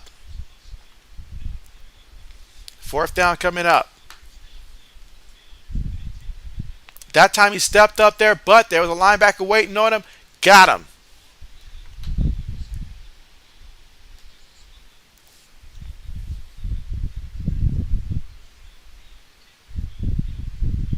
All right, so just 5 seconds left here. Let's see if they'll just run out the clock. Looks like they're going to run out the clock and take it to the half. And we are at halftime now. So at the half, Texas A&M leads this one 10-3. Miami to receive the second half kickoff, though, when we come back from halftime. Yeah, let's see. 80 says, why is Mike shot? And so, yes, I was score right now. And so, okay, so it looks like they updated that score for UTSA. So maybe they got a field goal instead of a touchdown there. So probably it was overturned. So 24-20 seems to be the score over there. But still a close matchup. And just to recap what took place here in the first half here for the Hurricanes, passing the ball 6 of 16 and about 66 yards. And for the Texas A&M, 6 of 15 for 63 yards here. So a lot of incompletions here for these quarterbacks. Meanwhile, but it's been on the ground where they have done their damage so far in this one. For the Hurricanes, over 100 yards on the ground. Meanwhile, for Texas A&M, 86 yards on the ground for them and a rushing touchdown. But we are at the half. Let's see. 80 says JB middle name is Jimbo Fisher. That is not the case. That would be one weird middle name.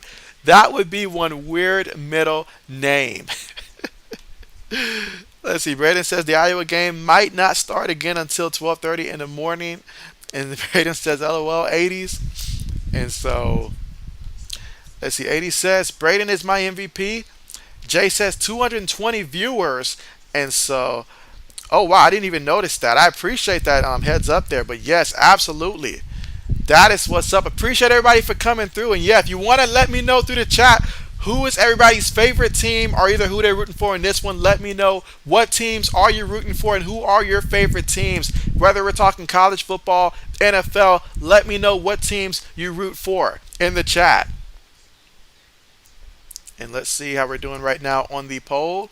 We've got 5 votes so far here, and so 60% is leaning towards the Colts in that matchup. Lacey 80 says, Mike is also my MVP. And so Braden says Jimbo, Baker, and Manning, sports fanatic. And so, no, Braden, no, no, no. Mike says, oh, 80s, what's your poison, son? No, Braden, never again, Braden, never again, no.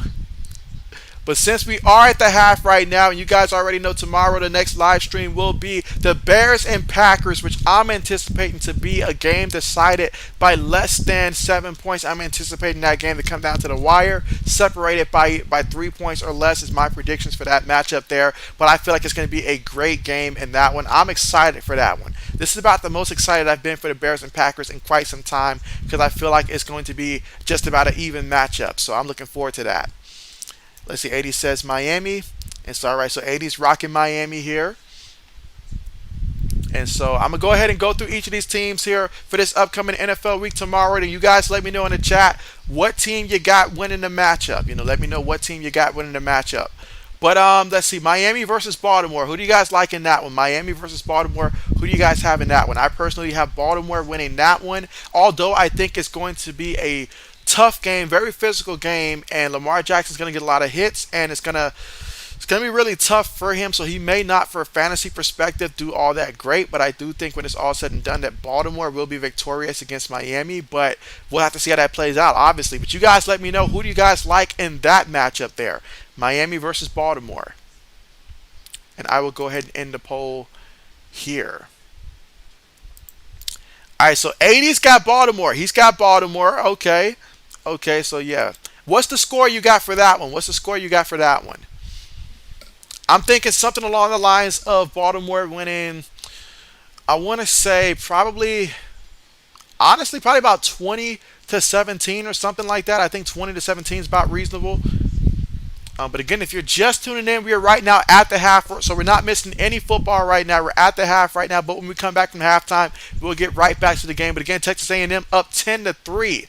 And so again, the biggest change in that game happened when the punt returner from Miami whiffed the punt return. Like, he just dropped the ball, and so A&M recovered it, which set them up for a touchdown in which they went the remainder like 30 yards in the end zone. That's the only touchdown so far. Neither team scored in the second quarter. All those points came in the first quarter. So in the third quarter, Miami will get the football first, and we'll see how they do. But again, Miami, they missed a field goal. A field goal was blocked, so they are 1 of 3 for field goal attempts in this one. Otherwise, this game would be a lot closer.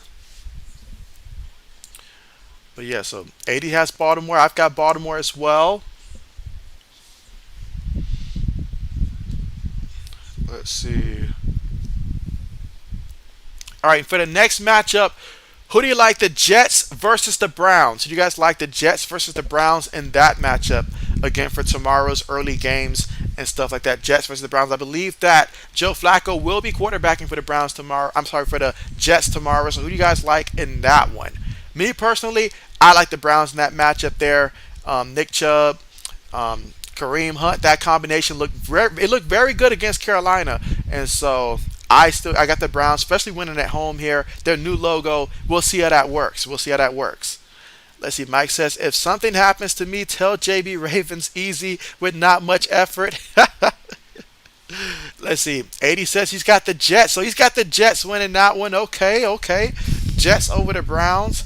And so we'll see if that new logo, if it's a good thing or not for the Browns. We will see how that works out.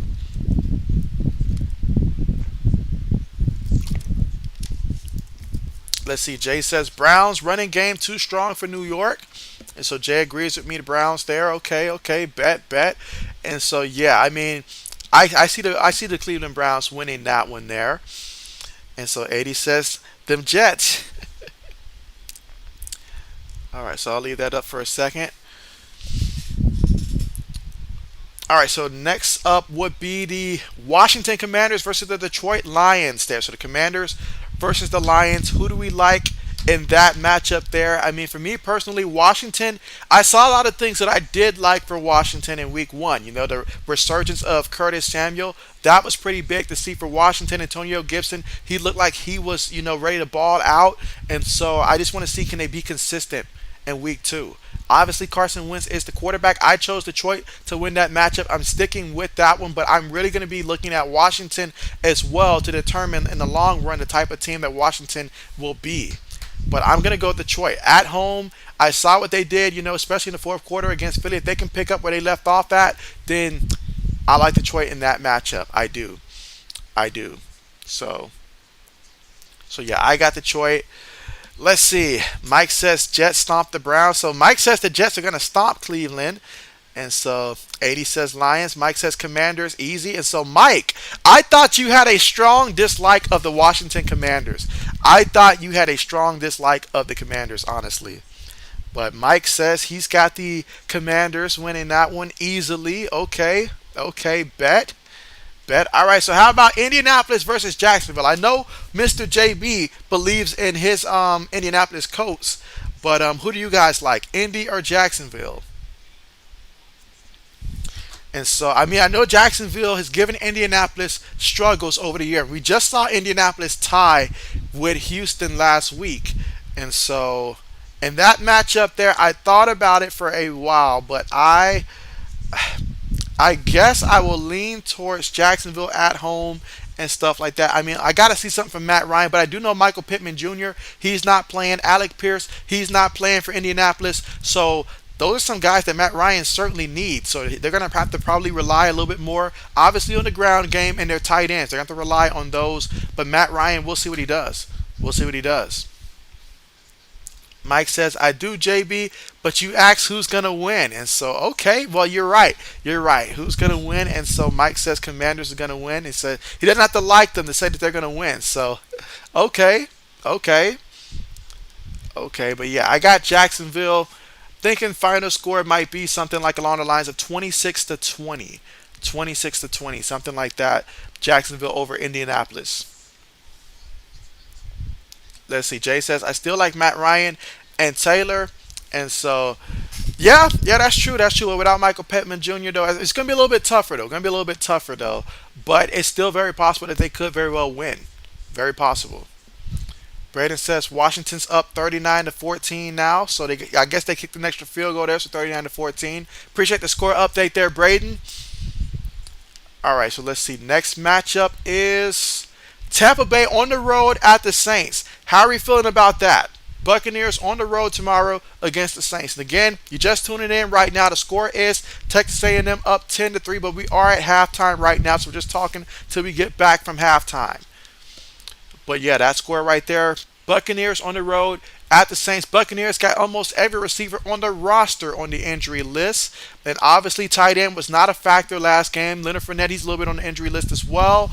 And so on the road here at the Saints, I like the Saints still in this one. I like the Saints in this one. Obviously, I'm a little concerned about Alvin Kamara personally, but that's more so for fantasy football purposes there. But I like the Saints in that matchup. I do. And let's see. Braden says we're under 8 minutes left. Mike says forget Alabama. 80 says Tampa Bay. He's got Tampa Bay winning that one. Braden says Jags own the Colts when they're at home. Braden says the Saints. Jay says I like the Saints. Brady, though, will make it hard. And so he will make it more difficult. But last time he played them, they shut him out. And I think they won like, what, 9-0 or something like that. The defense shut them out. So we'll see. With all his receivers and targets being hurt, there's no Rob Gronkowski to aim for. So we will see how that plays out. But I'm expecting a hard-hitting game in that one. Let's see. 80 says JB loves TB12.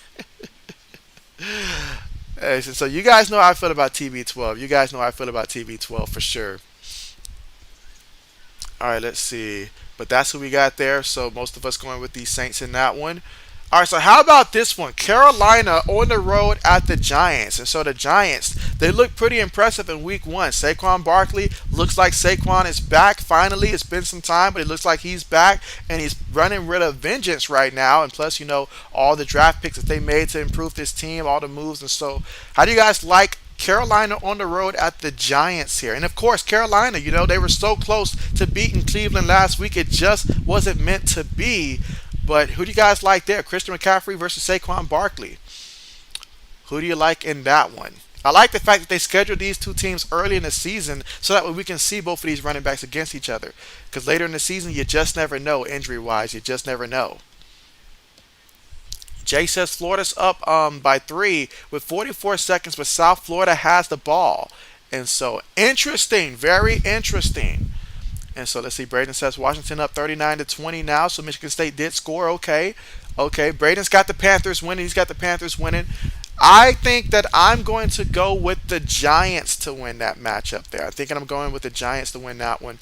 Something along the lines of, I'm thinking 23-21. So a 2-point victory there for the Giants. 23-21. Game-winning field goal by the Giants towards the end. But let's see. Mike says Super Bowl repeat JB.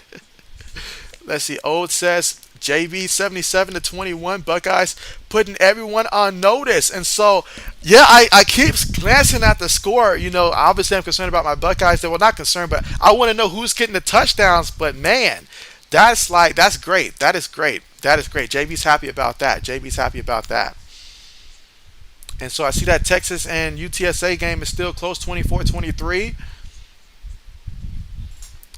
Let's see. Jay says Giants, Barkley so good. And so Jay believes in Barkley. He's seen enough. He's convinced that Barkley is the answer. And so, okay. So they could start off 2-0. That would be interesting. All right. You guys know how I feel about the next one now. Patriots on the road at the Pittsburgh Steelers. Who do you like in that one? Who do you like in that one? So you guys know, I understand going out to Pittsburgh, it's going to be a tough place there, honestly, to go down there and win, especially how the team looked last week. You got Mac Jones dealing with a back injury, all of that stuff. It's going to be very tough, very tough. But Patriots going to have to go out there, run the ball heavy. No TJ Watt, so at least you get that break. But the offensive line right now is a big, major concern for the Patriots, honestly. And this is coming from a Patriots fan, so you guys know I'm going to pick my team. I still believe that we're going to get better week by week, but I am highly concerned. Highly concerned. Highly concerned. Let's see. O says Giants winning it because of Basic Baker throwing a winning pick six. A winning pick six. So you got the Giants winning 20-14 because of that. Braden says Steelers easily. O says New England Patriots 24-21. Mike says football, a housewives chat. Let's see. Jay says Steelers, but I think it'll be a 3-point game in the end. I feel like it will be close. I feel like it will be a close game there. I mean, because you know Belichick's team is going to go out there and at least go out there and fight. At the very least, go out there and fight. And so he'll have a game plan in place. He will have a game plan in place. You think about the win that they had against the Cincinnati Bengals and stuff like that. The Bengals missed many opportunities to win that game there, and so it'll be a close matchup. I feel like a close matchup separated by 3 points, 23-20, something like that. Let's see. Old says Old Man Folk winning a last-second field goal, and so hey, that would be great. That would be great. That will be great. Then maybe I might forgive him for last year against TB12 not hitting the game winner against them. I might forgive him for that. But I'm looking forward to that matchup there. We got to redeem ourselves. All right, so next up, the Atlanta Falcons at the Rams. What are you guys thinking, and by how many points? Falcons at the Rams. Let's see. Mike says Escape Davis questionable. He is indeed, Mike. He is questionable, which I need your boy to go out there and play because, quite frankly, in a 20-person fantasy football league, I don't have the manpower to replace him if he doesn't play. So I need him to go out there and be able to play, and not just play, but to actually get into the end zone and be effective again for me this week. I need him this week. I need him this week. But yeah, he's listed as questionable. Let's see. Jay says that South Florida missed a 48-yard field goal attempt, so Florida win. So how about that? Appreciate that update there. So Florida has won it. thanks to South Florida missing the game tying field goal. That's wild. That's wild. That is wild. I see Texas scored again, so they're up 31-20. But man, that is wild right there. Crazy ending for that game, but for Florida, big time. So 31-28, 31-28 for them. All right, so Braden says he's got the Rams winning 31-26 in that one. Okay, okay. I think I got them winning. Let's see, Rams winning probably. I'm gonna go 30. You know what? 31-20. 31-20 Rams over the Falcons. Although I do feel like the Falcons will run the ball a lot, so that will shorten the game because they'll constantly be running the ball. So, but yeah, 31-20. Let's see. Old man says Falcons going to beat up 24-10 and then lose 27-23 to the Rams. So he says 23-20. Okay, 27-24. Okay, so he corrected that one, 27-24. And again, we're just waiting on the second half to get started, guys. But the second half will be Hurricanes with the football to start things off. They've got 3 points in this one. But if you're the Hurricanes, one positive is there was a lot of mistakes that was made by the Hurricanes in this one. And so to be in a one-possession game, that is a positive there in that matchup. But we will see in the second half the kind of adjustments that they make offensively, because they got to be able to get into the end zone and just get some more points, honestly. Get some more points. But 10-3 is our score. Texas A&M over Miami. Let's see. Mike says JB is the sky blue, is grass green. Okay, so Jay says he's got the Falcons winning in an upset 21-16. I mean, if Jay is right, we will give him the largest shout out tomorrow for taking that chance. But he says the Falcons in the upset there over the Rams. So we will see. We will see. Let's see. Mike says, then Gabe Davis gonna find the end zone 2 or 3 times. I need him to reach the end zone 3 times at least for me, Mike. 3 times for me would be amazing for my fantasy football team. But we'll see how that plays out.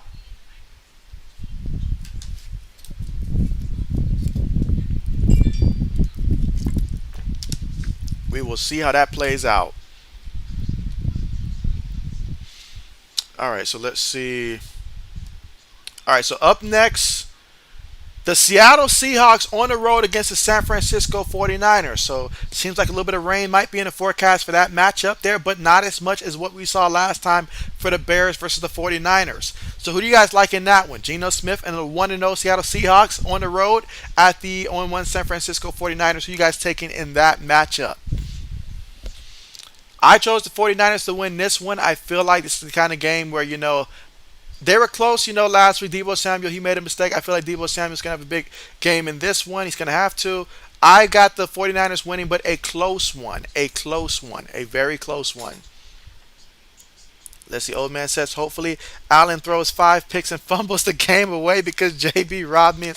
I did no such thing, old man. No such thing. It was a good trade. It helped out both teams. It helped out both of our fantasy football teams, You were one adjustment away from winning your matchup. I won my matchup largely in part to that trade. So I appreciate it, old man. I appreciate it.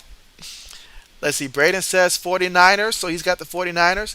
Jay says, I'm excited to see Seattle. Geno throws 4 touchdowns and takes Seattle to victory. And so he's saying 4 touchdowns there. So I'm sure anybody that's got Tyler Lockett or DK Metcalf, they like the sound of that. I know Kenneth Walker III, he's going to make his debut with the Seattle Seahawks tomorrow. So I'll be looking to see. I don't expect him to get too many carries. First game in there. But when he does touch the ball, how do they use him? I'm looking forward to seeing that. Let's see. Old man says Seahawks 17-14. Okay. Braden says it helped one team, JB. And so, it's only been 1 week, Braden. It's just been 1 week. We're entering the second week here. We don't really know yet. We don't really know if it helped the other team or not. But it helped JB team. That's what's important. But all right, we're getting ready to get the second half on the way. Teams are lining up here. Got the kickoff and kick return units out there. And again, A&M's up 10-3 right now. And coming back from the half, let's get this party started. Jay says, I think Geno is going to be surprised to the rest of the league this year. Meanwhile, kickoff on the way. And no return there by the Hurricanes, so they'll take over 1st and 10 from their own 25-yard line, trailing 10-3. First drive of the second half here. Can they make it a touchdown drive? Let's see. Braden said a lot of blowouts today. Mike says, JB, what needs to happen to get your goal of 3K? And so, well, Mike, definitely need more people to go ahead and subscribe. And so I appreciate all the support on the channel. And as JB Nation grows, I feel like we're growing the right way. We have a lot of people that are engaged and stuff like that. So I'm really happy with the growth of that, So definitely just keep doing what we're doing. It's going to be a grind, but one that we're going to enjoy the process. Meanwhile, they hand the ball off to the back. He picks up about a yard on the carry. Second down coming up. So second down coming up here, 2nd and 10. Again, Clemson's up right now 34-13 over Louisiana Tech. So they got that one, seems like, in the bag. But shotgun formation here for the Hurricanes here. 2 tight ends, 2 receivers, 1 back. Takes a snap, fakes to the back, throws it, caught by the receiver. Gets the outside positioning and looks like he's going to be close to the first down marker. Let's see where they mark it. Will they give him the first? He looked like he was just there. Might be a first down. Braden says, trust the process, JB. And so absolutely trust the process. All right, so that's the first down there for the Canes. 1st and 10 here for Miami. Out of the shotgun. Going to give it to the back up the middle. He stumbles. Picks up about a yard on the play. A yard or 2 on the play. So second down coming up. Jay says, smash that like button, y'all. And so, yes, appreciate that. Press the like button and also subscribe to the channel if you are not subscribed already. But here we go, guys. 2nd and 9 out of the shotgun. A&M making substitutions. They got 3 receivers, 1 tight end, 1 back. Receiver goes in motion. They're going to up. Referee stop the play. They're going to stop the play.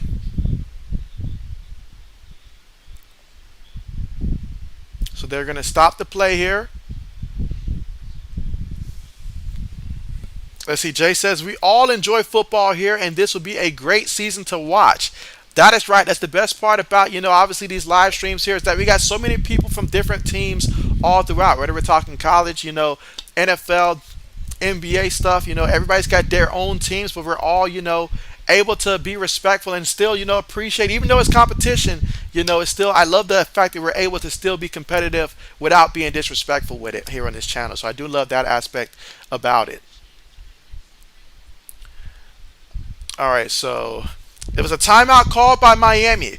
2nd and 9 coming up. Again, here in the third quarter with 13 minutes and 28 seconds to go. And already early in this one, Hurricanes called a timeout. Right now from the Hurricanes, maybe doing more some like no huddle or something to really kickstart this offense might be the solution. Here we go. Van Dyke on the move. And he's going to fall forward to pick up about 2 yards on the play. 3rd down coming up. So 3rd down coming up. And on 3rd and long, this is where I need to see the improvement from both of these teams. When they're facing 3rd and long, the offenses seem to not be able to get enough for the first. So I need for these 2 offenses to step it up. So far today, they are 2 of 6 on 3rd down conversions. Shotgun formation there, 4 receivers, 1 back. A&M showing that they could be bringing pressure. Let's see if they will. Defense making adjustments. They're shifting around. 5 seconds on the play clock. Snaps the ball. Van Dyke going to throw it, and it is going to be incomplete. Oh, incomplete. Incomplete. I felt like the receiver had to step there, but it's incomplete. 4th down coming up, so Miami's offense will have to punt the ball.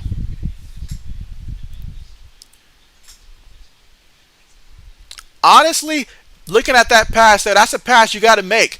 It was there. It's just incomplete. That's on the quarterback. 4th down coming up. Jay says, I like these low-scoring games. Always fun when it goes down to the wire. And so Jay appreciates a good chess match between these 2 coordinators. Punt teams out there from Miami. Punt's on the way. See if we get a return, and we will. He catches it at the 14. Cuts upfield. And so they bring them down. And so now we'll get to see what the Aggies are going to do offensively for their first offensive possession of the second half. Again, they lead this one 10-3 right now, but it's a one touchdown game. So if you're the Aggies, you want to come out here and try to score with your first possession of the game here in the second half and try to set the tone. Again, neither team has scored since the first quarter. Score right now, A&M up 10-3.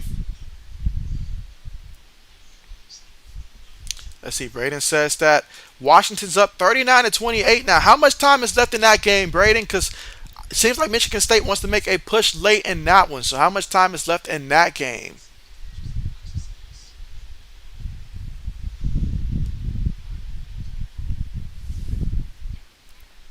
Let's see. Meanwhile, all right, so 5 minutes left in that one. And so, okay, 5 minutes left in that one. And so if Michigan State has the ball now in position to score, they may have a chance. They may have a chance. We'll see. But again, right now, currently at the commercial so far in this one.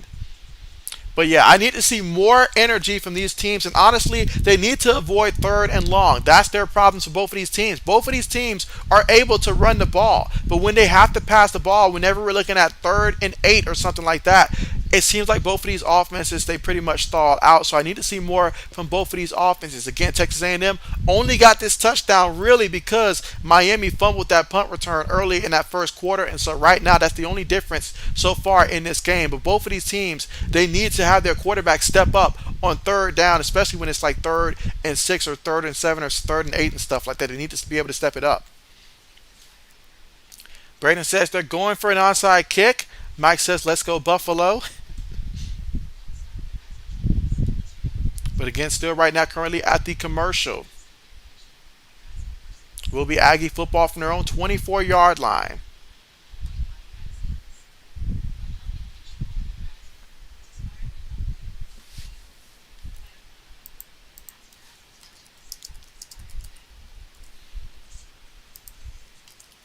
Meanwhile, let's see. All right, so another poll question there for you guys. Bears and Packers, who you got?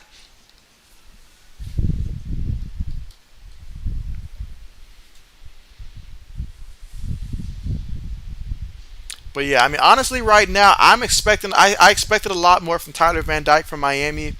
I mean, 7-18, 76 yards through the air right now. I'm expecting a lot. I expected a lot more from him. Hopefully, here in the second half, he can play better than this. But for Miami, this is a big test. This is what the committee's really looking at for Miami. They are ranked 13, but you look at who they played so far this season. I know it's early in the season, but this is their first real challenge right here. So they need to be able to come up with a victory some way, somehow. Braden says the onside kick went out of bounds. And so, okay, bet. Let's see. Jay says, what game are you streaming on Sunday and Monday? So, yeah, I got Sunday Night Football, which is the Bears and the Packers. I got that game for Sunday night. As for Monday, it's going to be the Minnesota Vikings and the Philadelphia Eagles. That is going to be the game that I'm streaming on Monday, the Vikings and the Eagles, which should be a very good one. Meanwhile, Max Johnson kept the ball himself and showing that he's got a little bit of mobility to him. Nice pickup on that play. So now we got a fresh new set of downs to work with. That time they put the receiver in motion there. Had the option to give it to the back, but he pulled it and kept it himself. So now first down here, ball at the 35-yard line. 3 receivers, 1 tight end, 1 back. Shotgun formation here. Takes a snap out of the shotgun. Throws it. It's caught by the receiver. Still running. He's got to be able to get past this guy. And still in his feet. Brought down at almost the 40-yard line of the Hurricanes. There is a penalty. Let's see if this is on Miami and this is going to tack on some extra yards here. Braden says Max Johnson is Brad Johnson's son. And so that is nice. Nice. Let's see, Mike says the Bills will make JB want to shout. And so, hey, if Josh Allen likes it up to Gabe Davis, that's great for my fantasy team. And I guess that would explain the number 14, wouldn't it? But nice big-time reception there. And then, hey, the yards after the catch as well, impressive.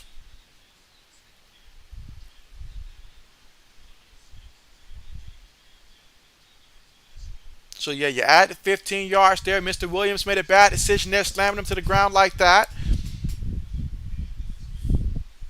All right, so here we go again. Third quarter, 11 minutes and 20 seconds to go. Out of the shotgun, gonna give it to the back, and the back met immediately. Got back to the line of scrimmage, but they stopped his forward progress there. Second down coming up. Second down coming up.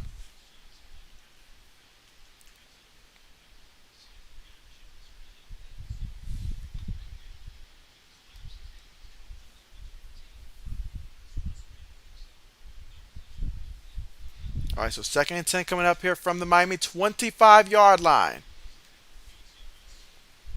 Trips towards the bottom of the formation here. Got a receiver up top. Shotgun formation here. Johnson making adjustments. Receiver goes in motion. Takes a snap here. Miami sending 5. Throws to the back of the backfield. Makes one guy miss. Still on his feet. Bounces off another guy. Still running. And he's going to take it in for a score. And that's going to be a touchdown for Texas A&M. So Devin Arcane there with the touchdown. 25-yard touchdown reception there for the Aggies. And so there it is. Our first score since the first quarter in the form of a touchdown. First score of the second half. And so Texas A&M gets the touchdown. So now if you're the Hurricanes, you got to shake something up offensively here. Let's see. Mike says, listen to me, JB, clearly. Jay says, who does Buffalo play, Mike? Mike says, I'm going to be watching your Pats and rooting Pats tomorrow. You understand me? I appreciate that, Mike. Meanwhile, extra point attempt is good here for the Aggies, and so the Aggies are up 17-3. Great drive on that play and getting into the end zone there, and so big time. That's going to boost the confidence of everybody out there for Texas A&M, and they're up right now by 2 touchdowns, 17-3. So I'm looking at Miami right now. I'm looking at Tyler Van Dyke right now. Is he the guy that we believe him to be? He needs to step it up right now for the Hurricanes and really add some life to this offense. That's what needs to happen. And so, Georgia Roots, what's good with you? What's good with you? You say, what's up, JB? And so, I am doing great. Glad to see you here. Glad to see you here. How's it going? Hope all is going well for you and your family, but how is it going? Yes, but again, right now, currently at the commercial right now, and again, score right now, Texas A&M up 17-3, and this one just scoring a touchdown there. It was Max Johnson, that play, that drive, that really was the key to the ignition that time. 8 of 17 passing throughout the game for 113 yards, and that touchdown that he just threw. That time, Max was, getting it done on the ground. The run game was still big, and then be able to cap off with the big play. He had 2 big plays. Obviously, that touchdown pass there to Devin, but also before that when he threw the ball to the receiver and he picked up that big gain earlier in the drive. 2 big plays through the air as well, combined with the ground game, and the Aggies are up 17-3. Let's see, Jordan Roos says, what do you think about Florida versus University of South Florida? How do you predict Florida will finish this year? And so I felt like that victory right there for Florida was a must-win. Florida could not afford to lose that game. You look at the SEC coming up, how tough that schedule is going to be for Florida. That's a game that they had to win. And plus, it helps with recruiting. You don't want to lose inside the state when it comes to recruiting. So a big-time win for Florida, although it was close, but one that they had to win. And I feel like Florida's going to be the kind of team where they could have a couple good games, but against the teams like Georgia, the teams like that, they're going to get steamrolled out there. From what I saw from their quarterback, he's kind of up and down. He'll have some good games. He'll have some bad games. And so when he has bad games, it will cost them. And looking at their schedule, I'm projecting Florida to at least finish the year probably at least with a total of 4 losses when it's all said and done. At least 4 losses. 4 or 5 is what I'm thinking for the Florida Gators when it's all said and done. Let's see, Mike says, go Bears. And you say, how many thumbs up, JB? And so let's see where we stand right now. But again, right now, currently at the commercial here. But when we come back, the Hurricanes will get an opportunity here for their second drive of the second half. And they trail right now 17-3 in the third quarter with 10 minutes and 29 seconds to go in this one. Again, ground game working very effectively for both of these teams here. But the pass game is what's going to make the difference in this matchup. The pass game, the ability to be able to pass the ball is going to make the difference here. But let's see where we currently stand at right now. All All right, so right now we've got a total of 13 thumbs up. Let's see, can we surpass 30 thumbs up here? Let's see if we can do that. I'm gonna put the goal out there of reaching 30 thumbs up here. Let's see if we can get 30 thumbs up. And again, anybody that's watching that's not subscribed, that want to subscribe to the channel, go ahead and press that subscribe button as well. Again, tomorrow will be the next live stream here, and it's gonna be the Bears and Packers matchup. Looking forward to that one. All right, so here we go, guys. Kickoff about to be on the way here. Texas A&M's about to kick things off.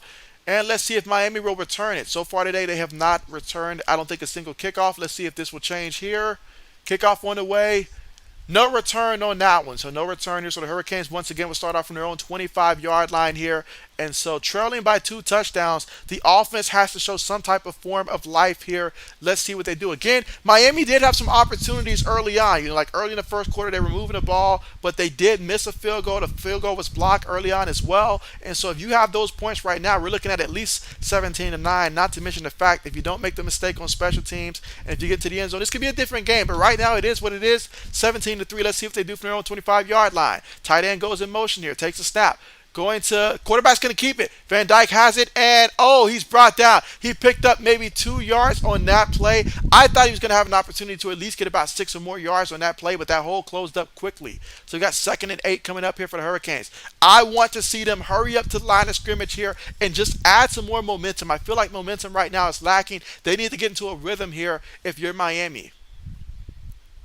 Let's see. Jay says, I wonder what game to stream next Saturday. And so I'm going to have to look at the schedule and see the best game for next Saturday. But I'll definitely make that decision probably sometime before we hit around Tuesday or Wednesday of next week. But they're going to give it to the back up the middle, and the back is going to pick up about 13 yards on the carry. That's going to be a first down here for the Hurricanes. And again, Miami very effective on the ground rushing so far in this one. Already over 100 yards on the ground as a team. So very effective on the ground. And so they may have 3 points, but the offense has shown that they can move the ball from time to time, but they got to be able to finish. It's not how you start, it's how you finish with this team right now. How will they finish? Let's see. Jay says Oklahoma plays prime time next week. Who does Oklahoma play next week? Meanwhile, Tyler Van Dyke fakes it to the back, on the move, looking, throws it deep, and incomplete. Incomplete. The receiver stretched out for that one, but Smith was only able to get one hand on it. Keyshawn Smith there tried to go for it. Incomplete. You can tell he's a little frustrated right now, as are many of the receivers here for the Hurricanes. Very frustrated with the lack of production. You look at the receivers right now, and not a single receiver from Miami has over 30 yards receiving so far in this one. And only Michael Redding III has more than 1 catch so far. So I can sense frustration building up right now from these receivers from the Hurricanes. Receiver goes in motion here. Going to give it to the back out of the shotgun off the right side. And so bounces off of some defenders there. Picks up about 5 yards on the carry. That's Jalen Knighton on the carry, taking the ball to Miami 42-yard line. Again, third quarter with 9 minutes to go right now, and Texas A&M up 17-3. Last thing you want if you're Miami is to have to punt that ball. That's the last thing that you want here. You got to be able to get this first down here. 3rd and 5. You got a quarterback that's very competent here. A lot of people have a lot of confidence in him in this program, so he's got to come out here and perform now. 3rd and 5. Let's see what he does. Shotgun formation. Receiver goes in motion, and so look at that. I was about to say, you got to stop the play at this point. I mean, my man jumped that one by at least 2 seconds. I mean, wow. It's like he was certain that he knew when that was going to be a snap. So that's a big-time mistake, though. Big-time mistake. Massive mistake there by the defense. Timed that one too early. Too early. Let's see. Jay says Oklahoma plays Kansas State. And so, okay. Bet. I'll take that into consideration for sure. But again, here we are in the third quarter, 8 minutes and 41 seconds to go. So thanks to that penalty, they gift Miami with a first down. Let's not forget the fact now for Texas A&M, 2 guys left this game with a targeting early in this one. So you cannot make mistakes like that if you're Texas A&M. But they're going to get the ball to the tight end. The tight end rumbling forward, still moving forward. And thanks to the push there, nice push on that play there. And that's going to be a first down here for Miami. So taking the ball here onto Texas A&M side of the field here. And thanks to how great this run game has been for Miami so far today, that's the kind of stuff that you got to utilize and take advantage of that, because the run game has been extremely effective. So you've got to be able to utilize and take advantage of that. And let's see if this, wakes something up here in Miami. Let's see. Mike says, JB, I like how the timing you perfectly in sync with me. And so perfect. And so Van Dyke throws it to the receiver there, and so he's going to make one guy miss. Tries to make another, not goes out of bounds there. Probably lost a yard on the play. So here we go, guys. Second down coming up. Again, here in the third quarter with 7 minutes and 48 seconds to go in the third quarter. Texas A&M up 17-3 right now.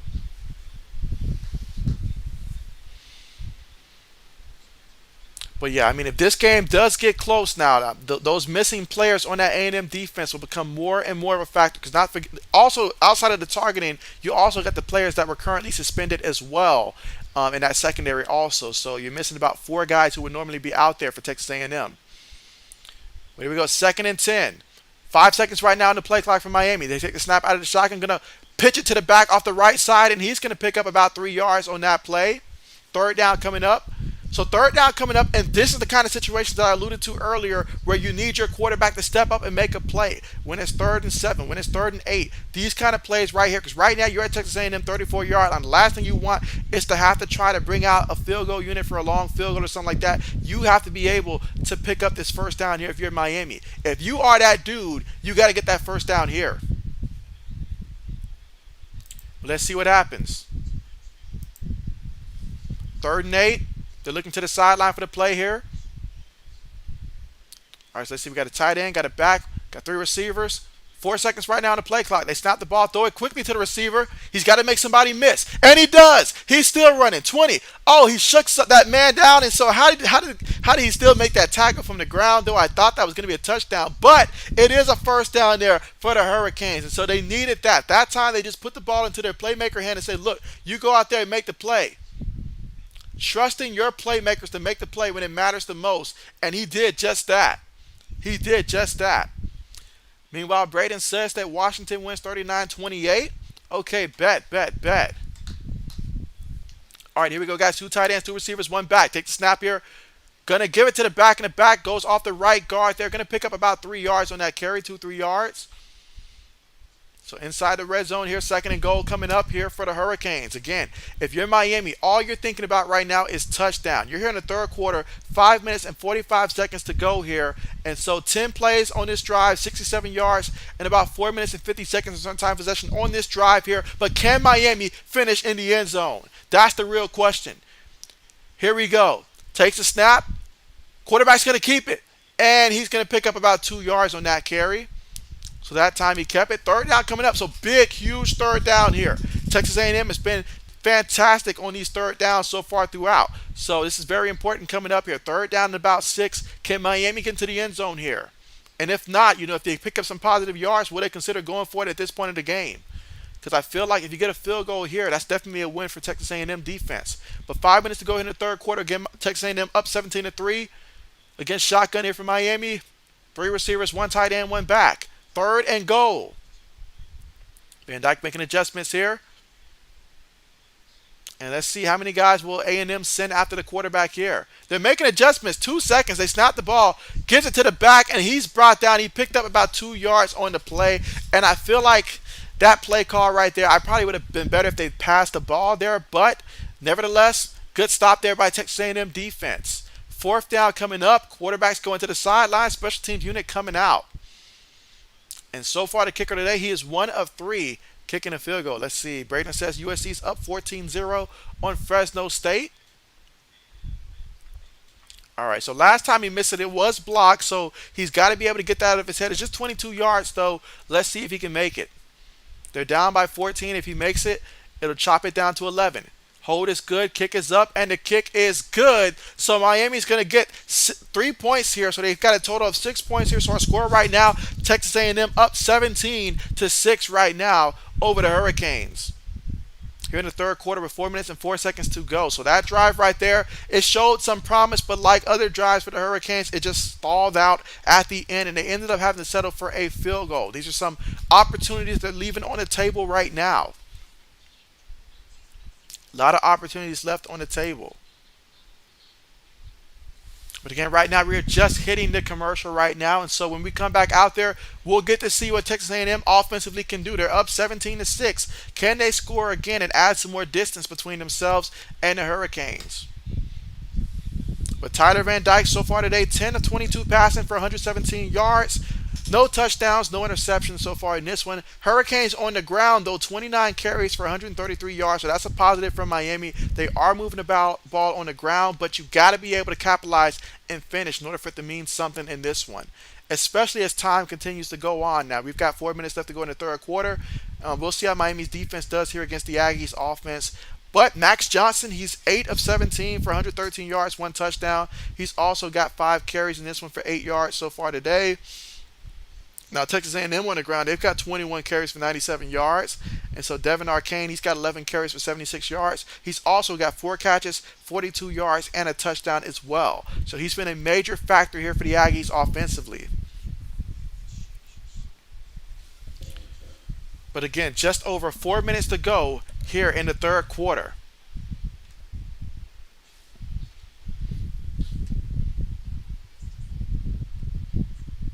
But again, still right now at the commercial.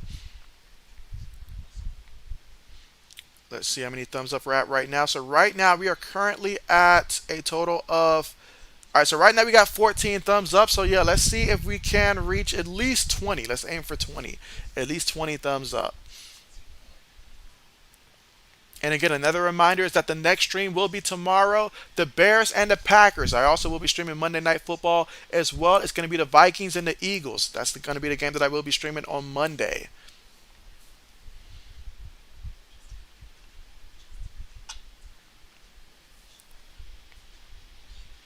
All right, so meanwhile, since we're still at the commercial here, I see that Texas is up on UTSA 38-20 right now. So Texas, in full control of that game right now. Clemson, they're up 41-20 against Louisiana Tech. So seems like these teams are taking care of business right now.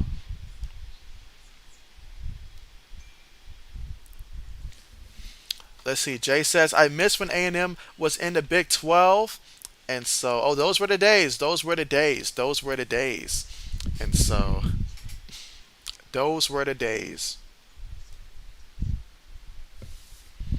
But this is the time of all these conferences realigning and stuff like that. So, that means new rivalries and new competitions and different recruiting battles, all that stuff. All right, we should be getting ready to return back to the action sometime soon.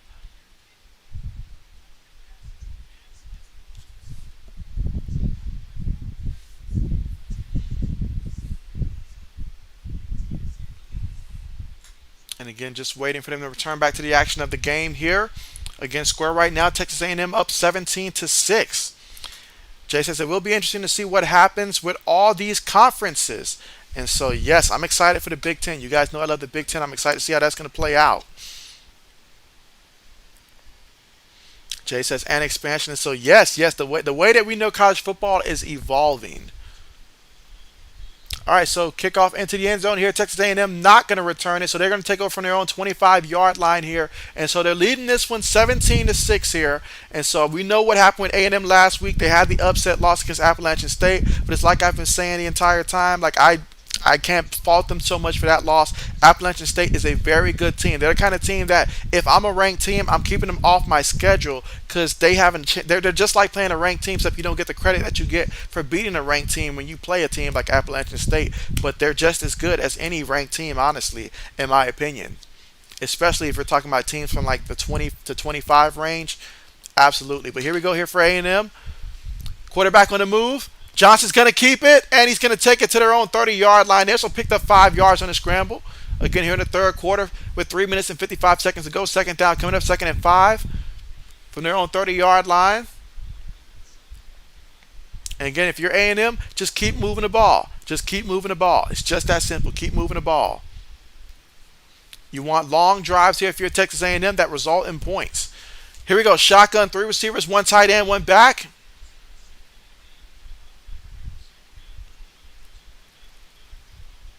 Takes a snap out of the shotgun. Can give it to the back up the middle, and he's going to pick up a yard on the play. So 3rd and 4 coming up. 3rd and 4 coming up from the A&M 31-yard line. Again, they lead this one 17-6 over the Canes. Looking to the sideline for the play.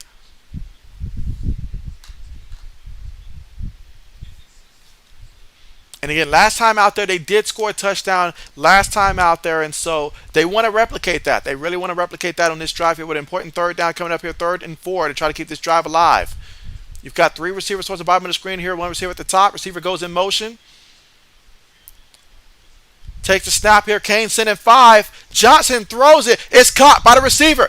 And so he shakes off one guy. Still moving. Past midfield. Into Kane's territory. What a play. Johnson held that ball to the absolute last second. A second longer. And maybe that would have probably been a fumble or something from behind. But he held that ball as long as he could in that pocket. He stood firm, believing in his guys. And it worked out. And good job by Smith to turn it upfield and take it to about the Hurricanes' 48-yard line. So big third down conversion. So Anaya Smith, 4 receptions, 74 yards so far in this one today. 2 minutes and 10 seconds left to go here in the third quarter. Out of the shotgun. Up, there's some movement. There's some movement. Now that's on the offense. That's going to back them up 5 yards there. And so things are looking good here. They were doing a good job of being disciplined. So now the challenge begins. There was a penalty there. It's going to back you up 5 yards. How do you respond after that penalty offensively? Let's see what the Aggies do.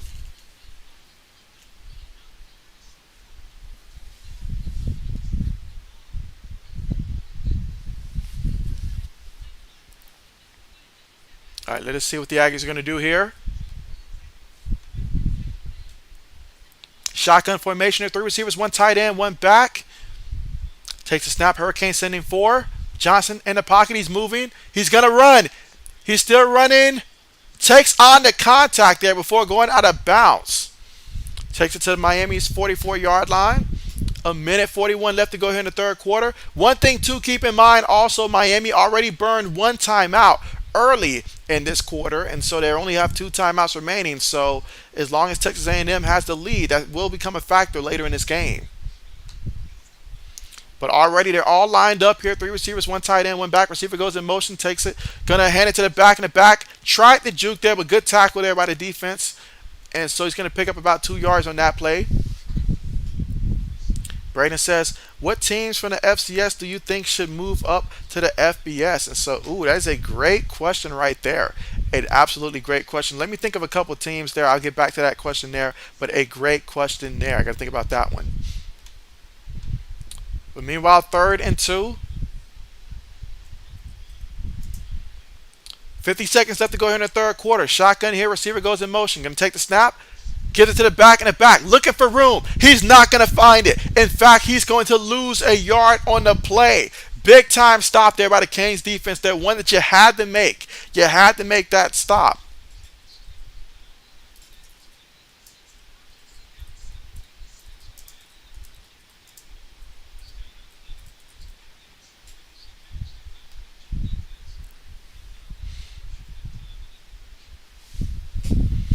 All right, guys, so here we go. 4th and 3 right now. 4th and 3. And so, yeah, they'll just go ahead and let this clock run out to the end of the third quarter here. Rise decision here. If you're A&M, you've got the lead here. Defense has been looking absolutely solid here today, especially once Miami does move the ball here. The defense has been doing good. End of the quarter here, Texas A&M's up 17-6. And so 17-6 here. Aggies up, but they will have to punt the ball here. They will have to. Well, I'm sorry. They're at Miami's 41-yard line. So we'll see what decision they make. Will they consider possibly going for it or something like that, or just punt the ball? We will see. Let's see. Jay says, isn't North Dakota State really good? And so good old North Dakota State. And so in terms of how they're doing this year, I'm not really sure they're doing this year, but I'm trying to think of some good teams that would make sense to have that leap up there, honestly. If you ask me, the FBS, I mean, really got to think about that one for a second here. Got to think about that one. Jay says, isn't North Dakota State really good? And so,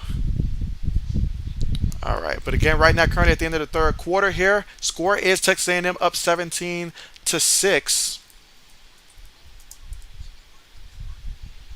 And so I know they have been over the years. No, I know that they have been over the years. Haven't paid attention to them this year. Let's see. All right, so they are looking good this year. They're off to a 2-0 start so far.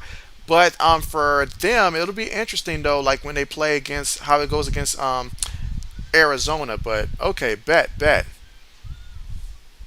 And so Braden says they're playing Arizona now. And so, yeah, what's the score in that game? Yeah, just noticed they're playing now against Arizona.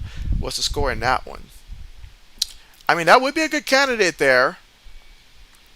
I've been a fan of Sam Houston State for a minute and stuff like that. I've been a fan of them for a minute. So I would like to see teams like that. I feel like Chattanooga, if they stepped it up, that might help them recruiting wise. So I'm just thinking of places that would make good for recruiting and stuff like that. But there's some schools to consider honestly. There really are.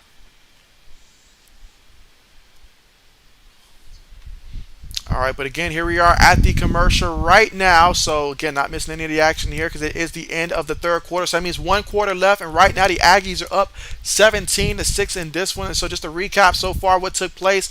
And so for Miami, Tyler Van Dyke, he's 10 of 22, 117 yards, no touchdowns, no interceptions. If they're going to win this game, it's going to be because Tyler's going to have an amazing fourth quarter for that to happen. Meanwhile, on the ground for Miami, 29 carries, 133 yards. Meanwhile, Texas A&M, Max Johnson, he's 9 of 18 passing for 134 yards. He's also coupled that with 7 carries for 23 yards as well. And Devin Arcane, 14 carries, 79 yards. And also he's got 4 catches, 42 yards, and a touchdown. A&M on the ground, 26 carries for 115 yards. And Jay says, how is Deion Sanders doing coaching-wise? And so, hey, Deion's doing great. Deion is doing great down there at Jackson State. And so I was very impressed at everything he's doing from recruiting wise to just everything. They're looking absolutely great, honestly. But let's see. So far in the season, though, they are 3-0. I'm trying to see who's their next opponent here. But yeah, right now they are 3-0. And so next would be Mississippi Valley State for them. All right, so Braden says Jackson State, Eastern Washington. Good old Eastern Washington. Forgot about them. And South Dakota State. Mike says, I have a he hate me jersey. And so good old XFL. But yeah, Coach Sanders is doing a great job. Great job down there. All right, so here we go, guys. Getting back to the game at the start of the fourth quarter. So 1 quarter left, 4th and 3. Aggies are going to punt the ball. Fair catch is symboled, but it's going to take a nice bounce, and they're going to get it at the 1-yard line. So the Hurricanes will have to take over from their own 1-yard line. This punter has at least on 3 occasions that I can think of pinned Miami inside their own 10.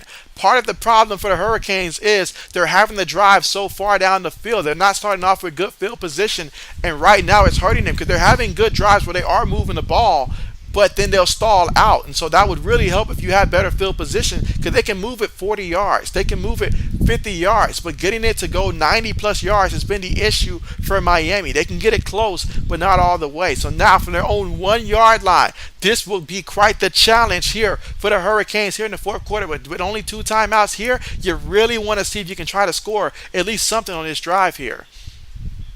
And so they're going to snap the ball here, give it to the back, and the back is going to pick up.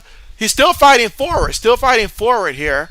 So picked up a good pickup on the play, probably about a good 7 yards on that one there. So great effort by the back to give them some more space to work with. Let's see. Braden says Deion's son is playing really well at quarterback. That he is. Georgia Root says, will UGA repeat this year, JB? And so I'd be a fool to say that they don't look like it. I would just go as far as to say that to me it looks like if they keep playing like they're playing, they very well could. I mean, Georgia caught my attention opening week, how they steamrolled Oregon. I had them winning that game, but man, they showed me in that first game that they are the same exact team as last year, maybe even better from an offensive perspective. And so I could definitely see UGA. I can see them doing it again. They definitely should be number 1, and I give them the best odds and stuff like that, to do that. And so, but I want to see a matchup between UGA and Ohio State in a championship. That's what I'm hoping for. I would love to see that matchup. But that's a great question. Meanwhile, Tyler Van Dyke here, gonna throw it, and you had a guy open. You had a guy open and ready in the third, but you missed him. Incomplete. Now, he did take a hit. He's limping on the play, but man, that's an opportunity you're going to want back if you are the Canes. Jay says, I wonder if Urban Meyer will coach again. I feel like he will. I feel like he will coach again. I honestly feel like he will. I don't know how long it'll last, but I feel like he will. I just got a sense that he will. Braden says Arizona's up 7-0. But man, I mean, Tyler Van Dyke, that was an opportunity you got to capitalize on. They snap the ball, give it to the back, and the back brought down in the backfield here. So third down coming up. Third down coming up for the Canes. So we got third down coming up here for their own 24-yard line. There is a player currently down right now for Miami, a lineman number 51. So hoping that he's okay. Coach coming on the field here to take a look at him. Braden says Nebraska fans want Urban Meyer. LOL. And so, let's see. Georgia Root says, on another note, do my Atlanta Falcons have a chance to win it all? Absolutely not. Absolutely not. Absolutely not. JB's not going to kid you here. Absolutely not. I mean, you got a better chance at going home and winning the lottery the next day. Better chance of winning the lottery than the Atlanta Falcons winning it all this year. And so I'll take that bold of a stance. And so that's not happening this year. Not happening this year. Week 1 told us everything we needed to know. That being said, though, I do have the Falcons winning some games this year. Probably a little bit more than most people believe. I do have the Falcons winning some games, but that's a hard no when it comes to will the Atlanta Falcons win it all. That's a hard no. Yeah, but certainly hoping the best, though, for that lineman that is injured down there for Miami medical staff currently looking at him. So right now we're at the commercial as they're currently looking at him. And so, yeah, but A&M's up 17-6 right now. 17-6. Miami facing a 3rd and 11 right now. So big third down time. And this is where I'm telling you, Tyler Van Dyke's got to step up here on 3rd and long. He's got to. Let's see. Georgia Root says that's code JB. And so, I mean, that's one way to put it. You know, I mean, all I can say is, you know, go ahead. You're better off. Go ahead and try to invest and win the lotto. And believe me, you'll be a lot more happier if you won the lotto than if the Falcons were to win. Believe me. So it's just how you look at it. Jay says at least Falcons have cool uniforms. I will give them that. They have cool uniforms, and honestly, playing with Marcus Mariota on Madden might be fun with him running around and stuff like that. Maybe. If your opponent doesn't know what they're doing, it might be fun. If he does, it could be a long day. But again, still right now, currently at the commercial here, but Miami trailing 17-6 right now, and they have the ball from their own 24-yard line facing 3rd and 11. So you don't want to punt the ball because you're punting the ball from within your own 25-yard line. You're just going to end up giving Texas A&M pretty good field position, most likely to start off with. So you really want to pick up this first down here, not to mention we are 4th quarter right now, and so they've only scored a total of 6 points so far in this one. Now, they did miss, 2 field goals. One was missed, one was a block, so that could have been 12 points, which would have drastically changed the forecast right now of this game. But the last thing you want is to give A&M the ball back and give them a chance to score again here in the 4th quarter. So big third down coming up. Big third down coming up.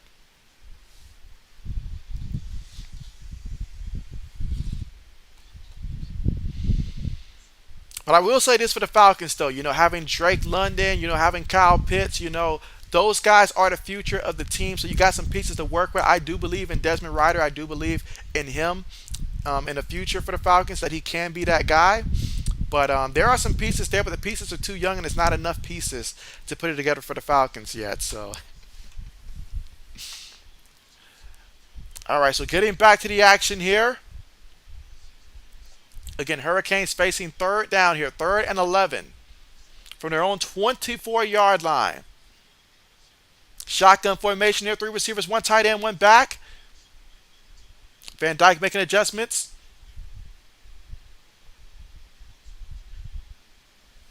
Let's see if A&M brings some pressure here and try to force him to throw the ball here early. They only send 3. Van Dyke throws it, and it is caught by the receiver.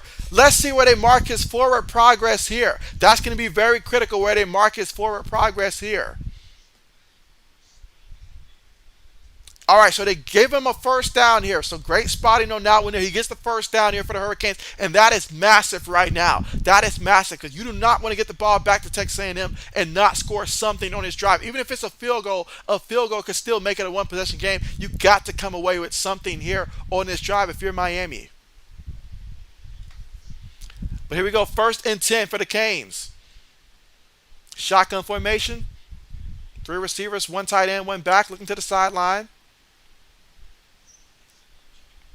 Referees are discussing something here, so they're going to stop it as referees are discussing something.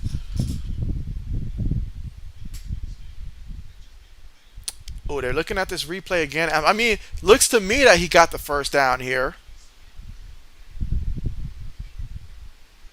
But I wonder if they're having to look at that play to make sure that he got the first down. Personally, I feel like he got the first down from where he caught the ball at.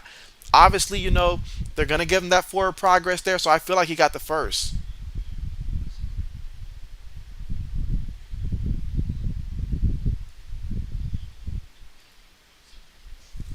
But again, they are looking at the replay here.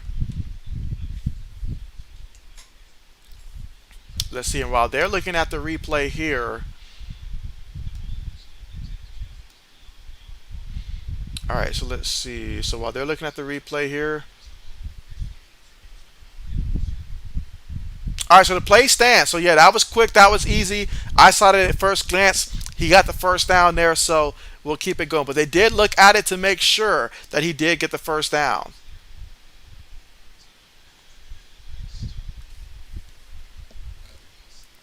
All right, so now fresh new set of downs to work here for the Canes from their own 35-yard line. Shotgun again. Takes a snap. In the pocket. Throws it deep to the right side. Oh, incomplete. Overthrew everybody there. I mean, Smith never had a chance at that ball there. Incomplete. 2nd and 10 coming up. Again, fourth quarter here with 12 minutes and 28 seconds to go. Texas A&M up 17-6. So critical drive, I feel like, here for the Hurricanes. You want to come away with something. All right, shotgun again. This time 4 receivers. They snap the ball, and so the Aggies pressure up the middle, and so incomplete. 3rd down coming up. So that time Texas A&M brought pressure right up the middle, and he came in unblocked. So all Tyler could do was just throw that ball and brace for the hit. So I'll give him credit for at least giving this guy an opportunity to try to make a play on that one. But 3rd down coming up. There's not much you can do as the quarterback if the guy's coming in unblocked up the middle. It's not much you can do. But there is a Texas A&M guy right now that's being attended to by the medical staff here.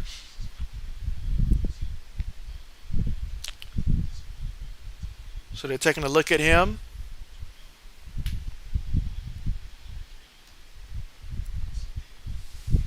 Again, fourth quarter, 12 minutes, 24 seconds to go.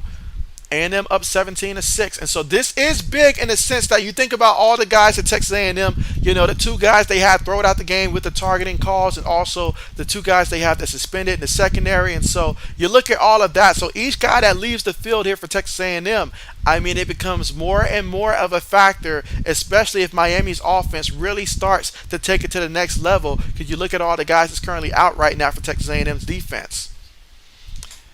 Let's see, Jay says, is Manziel in any small football leagues? And so I have not, I mean, other than that fan control, that's the last I heard of Johnny Manziel with the fan control football league. It's the last I heard of him. But here we go, 3rd and 10 here for the Hurricanes. So big 3rd down here. A&M fans, they want to stop from their defense. Miami fans want the first. Takes a snap out of the shotgun. Throws it. It is caught underneath. Tight end. Makes one guy miss. Uses the stiff arm. He's brought down at about the 45-yard line. Ooh, tight end is currently down right now. And so he was basically flipped on his head on the sideline, and he's down. Oh man, I hope it's nothing serious here, but man, you look at that play. They're showing the replay here. Because the man grabbed him around his neck area and brought him down.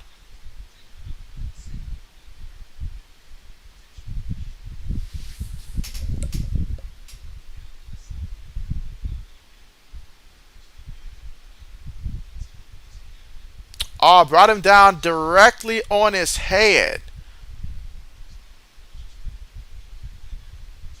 So medical staff looking at him. He's still down right now, so I am concerned for him.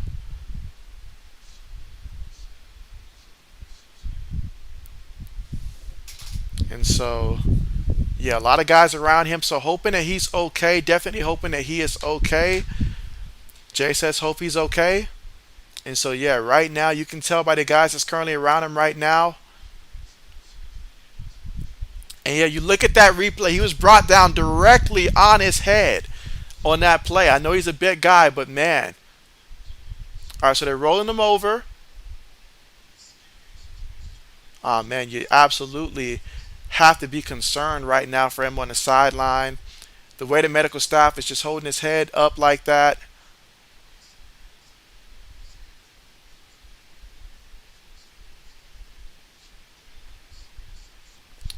So yeah, they're all around him right now. So all we can do is look here, but definitely very concerned. All right, so he is sitting up here. He is sitting up. So that's a good sign. He's sitting up. He's shaking his head. They're helping him up off the ground. And so that is a very great sign there. And so he is walking there. So definitely thankful to see that for him.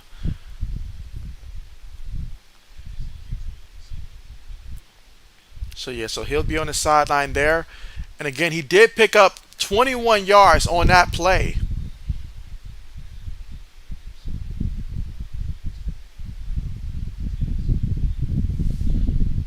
All right, so they're going to take him inside the tent, and we'll keep our eyes and ears open to hear about the severity of that injury there.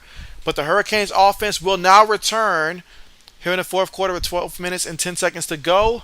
A&M's up 17-6. Snaps the ball out of the shotgun, going to give it to the back, and the back off the left tackle. Going to pick up about 3 yards on the play. So a bunch of bodies there around the back, but it should be a pickup of about 3 yards on the play. So 2nd and 7 coming up. 2nd and 7 coming up here for the Canes. Again, they've got 2 timeouts here in the fourth quarter, so they got 2 timeouts to work with, and they're trailing 17-6. And so far in this one, Tyler Van Dyke, 12 of 27 for 149 yards. But they need more from him. They need more from him. And so 80 says JB. Meanwhile, they're going to give it to the back, and the back off the left side there. Nice power on that one. Takes everybody all the way to the bench. And so first down here. Physical run there by Knighton. Picking up the first down here for the Canes. This game is getting more and more physical. He picked up 8 yards on that play. And so the ball right now at Texas A&M 33-yard line. So far in this drive, 10 plays, 66 yards in about 3 minutes and 35 seconds turn time possession off the clock. Again, A&M's up 17-6. 11 minutes to go here in the fourth quarter. Miami with the football, shotgun formation. Takes a snap here, fakes it. Back, trying to pick up the blitz here. Quarterback's on the move. He throws it. Incomplete. That time Tyler just had to get rid of the ball there. And so that was close. I felt like they could have almost called holding on the running back, but he moved his hands just in time before that. And so, and you look at what I talked about earlier for Texas A&M. You know, all the defensive backs that they have out, 2 that was thrown out of this game due to targeting, and then 2 that were already suspended entering into this game. So if you're Miami, why not take some deep shots? But here we go, 2nd and 10. And so Van Dyke on the move, throws it, caught by the receiver. And that's going to be a first down. Picked up about 11 yards on that play. 10, 11 yards on that play, first down. So now moving the ball again, but you got to be able to capitalize and get into the end zone here. If you are Miami, I've been saying it all game long here. So far, they've settled for field goal attempts, made some, missed some, but they've got to find a way to get into the end zone. A touchdown would be so huge for this team. From A&M's 22-yard line, they fake it to the back. Van Dyke's going to throw it to the tight end, and that's going to be caught. So you already see the Mallory's already in there. Again, that's a great sign there. He's back in the game. So they're in the red zone here with 10 minutes to go in the fourth quarter. Texas A&M's up still 17-6 right now. And this has been a lengthy drive here for Miami. Again, this drive started off from their own 1-yard line. Can they cap it off into the end zone? One back in the backfield, multiple tight ends, 2 receivers. Quarterback going to throw it to the tight end again, and Mallory's going to be slung to the ground. Maybe picks up a yard on that play. Third down coming up. So third down coming up, and an important third down. They're going to bring him out of this game, out of the game for right now.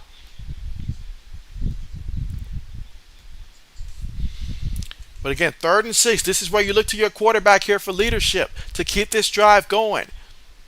It has to happen now. Third down, 3rd and 6.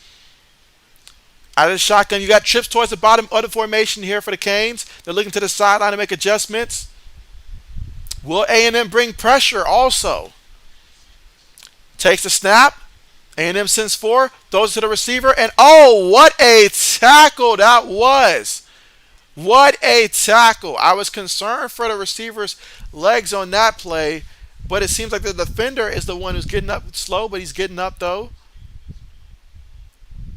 And so excellent tackle. And that time he went low, and I'm always concerned when they're going towards the knee area like that. I'm always concerned about that for the receiver. But 4th down coming up, 4th and 5 here in the 4th quarter. 8 minutes and 46 seconds to go. 34-yard field goal attempt coming up here for the Hurricanes. So far, he's 2 of 4 today. This is one of those kicks where it's like you got to make it. You got to make it. You make this kick, you make it an 8-point game. All right, hold is good. Kick is up, and the kick is good. So the field goal is good here for the Hurricanes, and they needed that field goal to be good. So it's 17-9. So the Hurricanes down by 8 right now. It may not be pretty, may not be fancy, but they are still very much in this game. Only down now by 8 points in this one.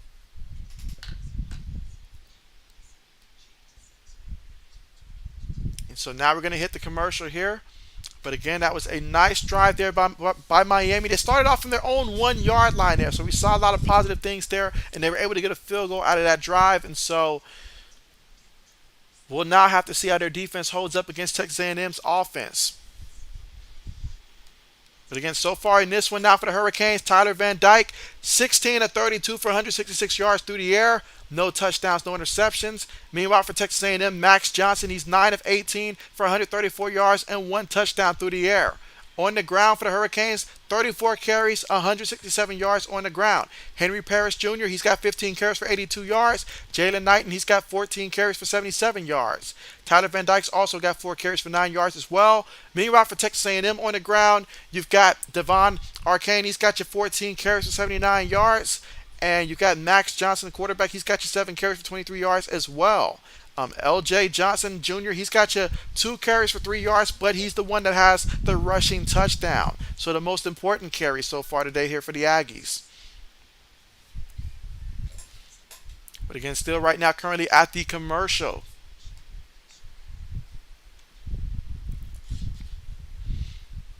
But again, the Aggies will get the football up by 8 points right now. And so, of course, for 8 minutes and 32 seconds to go, if you're the Aggies, you're thinking you have to score something, whether it's a touchdown, whether it's a field goal. If you score and make it a 2-score again, you're liking your odds the rest of the way. Especially with how your defense has been playing in this one so far.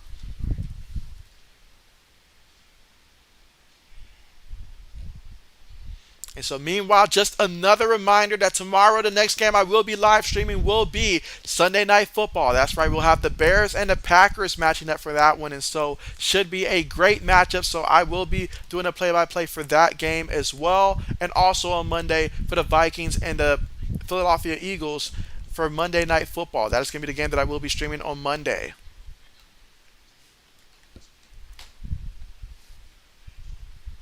But again, we're still right now currently at the commercial here in the 4th quarter with 8 minutes and 32 seconds to go. And again, just to recap quarter by quarter. So A&M won the first quarter 10-3, outscored Miami 10-3. Second quarter, neither team was able to score. But then third quarter, A&M got the first touchdown in the second half, and then Miami got a field goal. And here in the 4th quarter, it is Miami who's gotten the field goal here. So let's see if A&M will score on this drive, or can the Miami defense come up with a big play? One thing we haven't seen so far in this one, outside of the punt that was muffed by Miami, we have not seen very many turnovers in this one. And here in the 4th quarter, a turnover could be deadly for either team. All right, so Hurricanes kickoff unit about to line up and get this kickoff on the way. And let's see if we'll get a return here by Texas A&M.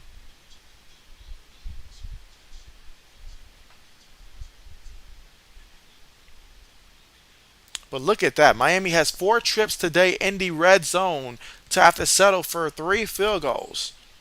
That's not how you win games, especially on the road against an SEC opponent. But kickoff on the way, and no return on that one. So A&M will take over from their own 25-yard line here, hosting an 8-point lead, 17-9 over the Hurricanes here in the fourth quarter with 8 minutes and 32 seconds to go. Still plenty of football to be played.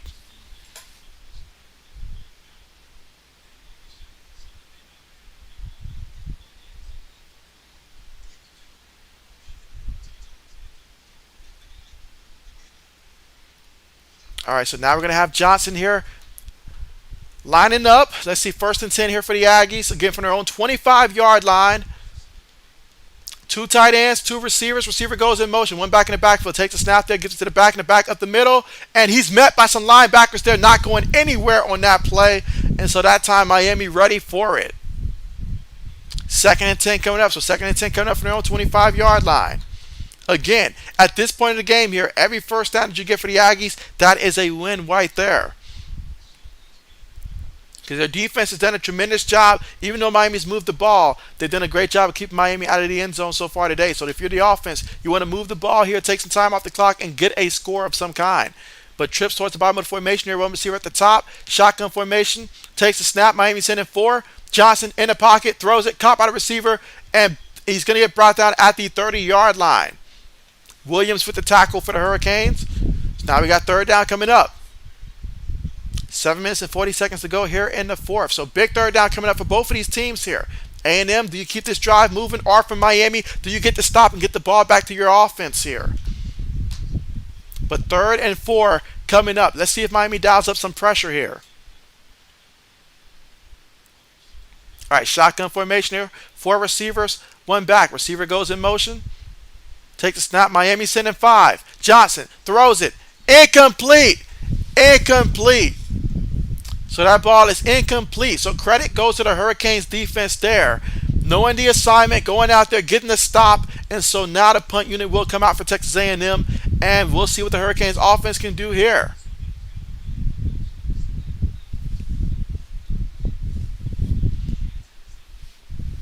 All right, and just a reminder that early on in this game in the first quarter, Miami did muff a punt. So they got to make sure that they protect, that they do not make that mistake again. Punt's on the way. Let's see if we get a return here by Miami. Gets it at the 22, and that is where Miami's going to start over from their own 22-yard line. Here in the fourth quarter with 7 minutes and 6 seconds left to go. I see the Iowa game is still delayed on that end. They're up 17-0 over Nevada. But again, we are now in the fourth quarter. There's still about just over 7 minutes to go in the fourth quarter right now. And so A&M's up by 8 points right now, but Miami has yet to get into the end zone. They're going to have to get into the end zone. I keep saying it. They're going to have to. They've got 2 timeouts in this one. So this is the drive here where if you're Miami, you want to come away with a touchdown on this drive. And you're going to have to try to get 2-point conversion. But as long as you come away with a touchdown on this drive, you're good.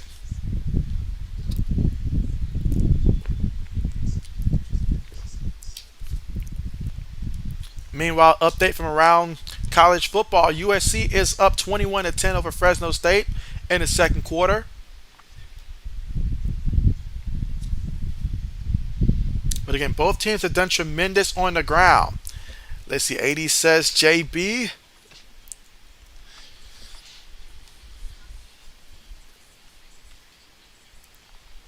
And so we will see once we come back from the commercial. Again, it will be Hurricanes with the football from their own 22-yard line. But now's a good time while we have some time. If you haven't pressed the like button, to press the like button and also subscribe to the channel if you're not subscribed already. Definitely appreciate each and every person that's coming through here. You know, regardless of whatever your favorite team is, you're all welcomed here on this channel, and appreciate you guys for being here. Let's see. Brayden says JB. I feel like I'm missing something here. And so Braden says JB, JB, JB. Oh man.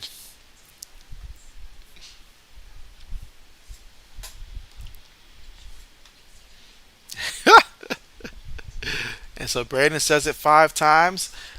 Again, still right now, currently at the commercial right now. Still at the commercial.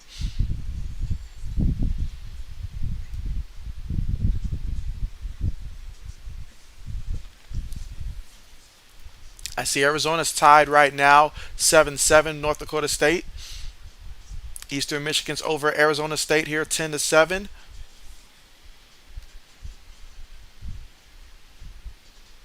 And again, Miami down 17-9. But if you're Miami, regardless everything that took place in the first half, if these last 7 minutes of play, if they can go out there and score a touchdown, that would be big. Braden says Eli Manning.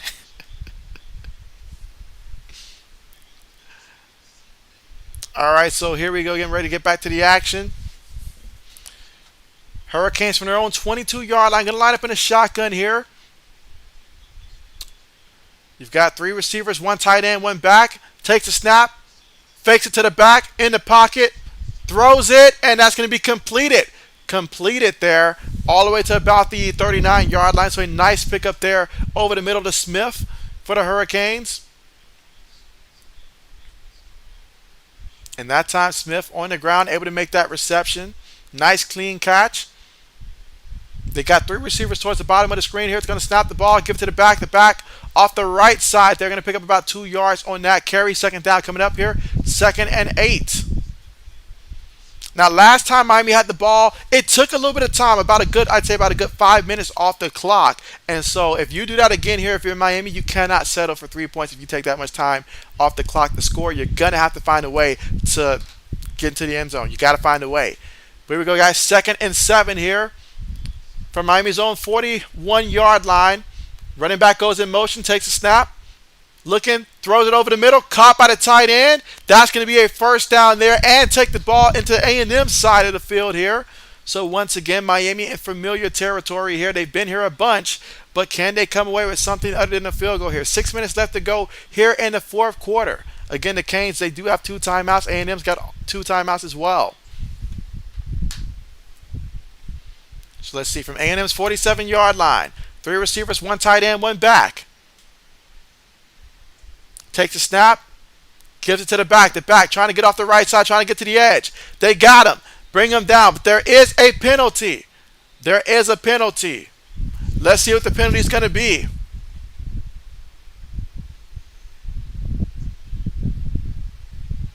All right, so holding on the offense. Holding on the offense. That's going to back them up 5 yards here. And so, they show the tight end there, and so, okay.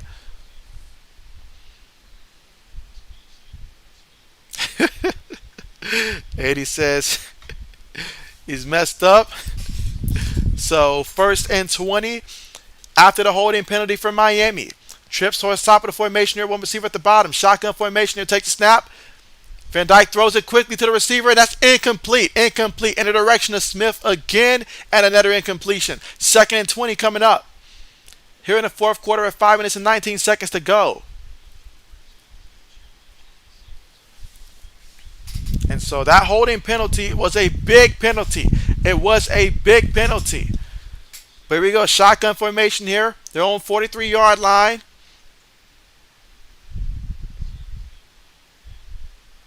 Second and 20 right now. Looking to the sideline for the play. About 10 seconds right now left to go on the play clock. Snaps the ball out of the shotgun. Gonna throw it. Caught by the receiver. Let's see where they mark him at. But nice completion there, getting it to the receiver. But there is a penalty again. And another holding penalty. This is massive. against the Hurricanes here. So all these holding penalties here is not helping them at all. They're just digging further and further and further into a hole. And this is not the point of the game here with 5 minutes and 10 seconds to go, down by 8 when your offense has to score a touchdown all game long. This is not the point of the game where you want to make these mistakes. So now we got 2nd and 30 coming up here. 5 minutes left to go here in the fourth quarter. Let's see, what play do you draw up for 2nd and forever? We're going to find that out here by the Hurricanes. Takes a snap out of the shotgun, looking, throws it. It's caught by the receiver. And he's going to pick up about a good solid 5-6 yards in the play. George with the reception. 3rd down coming up. So 3rd and 24 here for the Hurricanes. What does that completion do? Well, it moves it forward a little bit, but it keeps this clock running. 4 minutes and 25 seconds to go here in the fourth. Again, Miami down 17-9, so they're down by a touchdown and 2 points right now. 3rd and 24. Can they somehow convert? Takes a snap out of the shotgun. Quarterback's running. He goes down, he slides, and Hurricanes are still going to be, they're going to be well short. Well short. 4 minutes to go here in the fourth quarter. So clock management, very important here for the Hurricanes. Again, 3 minutes and 55 seconds left to go. Hurricanes down by 8. And so the clock's still moving here, still moving. Miami's only got 2 timeouts here. And so they got the punt unit out here. They have to punt 4th and 18. Obviously, they rather punt as quick as possible and save some time, as much time as possible. 3 minutes and 30 seconds left to go in this game. Hurricanes punt the ball. See if we're going to get a return here. And, oh, it's going to be pinned at the 1 yard line, but there is a penalty. Tell me this is not against the Hurricanes again. Tell me that it's not against the Hurricanes again. Let's see what they call. Referees are discussing.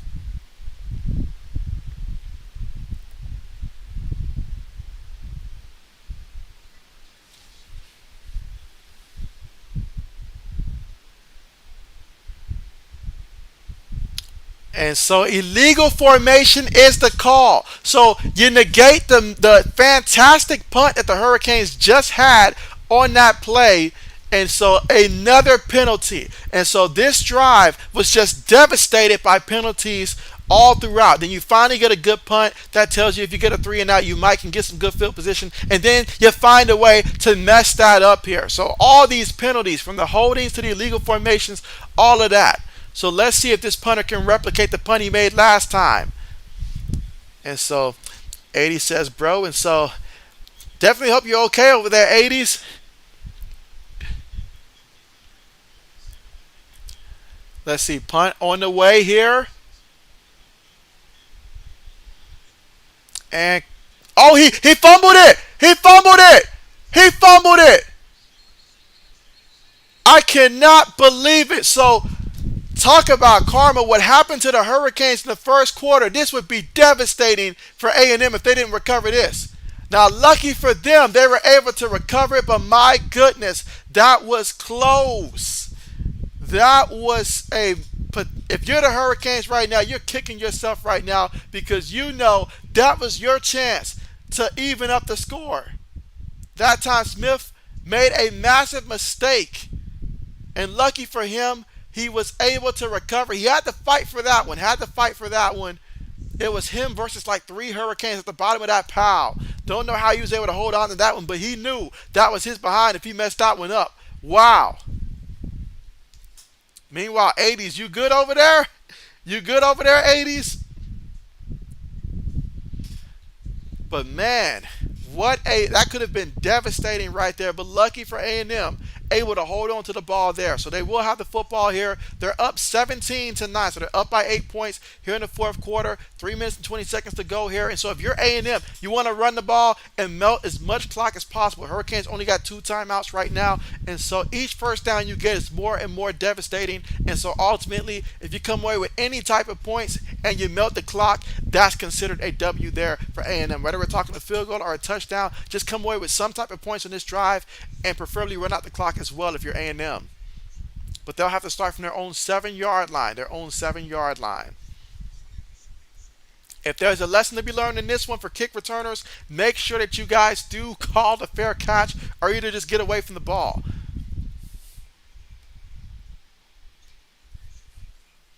But again, right now we're currently at the commercial here, but A&M up 17-9, and they will get the football here in the fourth quarter with 3 minutes and 9 seconds to go from their own 7 yard line.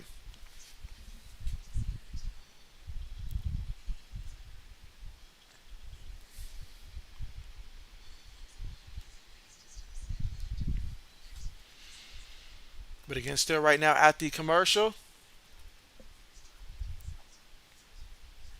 But yeah, let's see. If you're the Hurricanes, though, you need the defense to go out there and go 3 and out. If you go 3 and out right now and get the ball back to the offense, that's the best chance you got now if you're the Hurricanes there. And if they do get the ball back, they need Tyler Van Dyke to come through with a big-time play. But first things first, the defense has to do their job and get yet another stop here. And let's see if they can do just that for the Canes, or if A&M's offensive line is up to the challenge to go out there and try to help. Because you know they're going to go out there and try to run the ball. And so the question is, can the defense stop them? That is the question. And while we wait for the commercial to end, let's see. So USC is up against Fresno State right now, 21-10 in the second quarter with 1 minute and 10 seconds left to go in that matchup there. Again, we're still right now at the commercial, so not missing anything right now at the moment.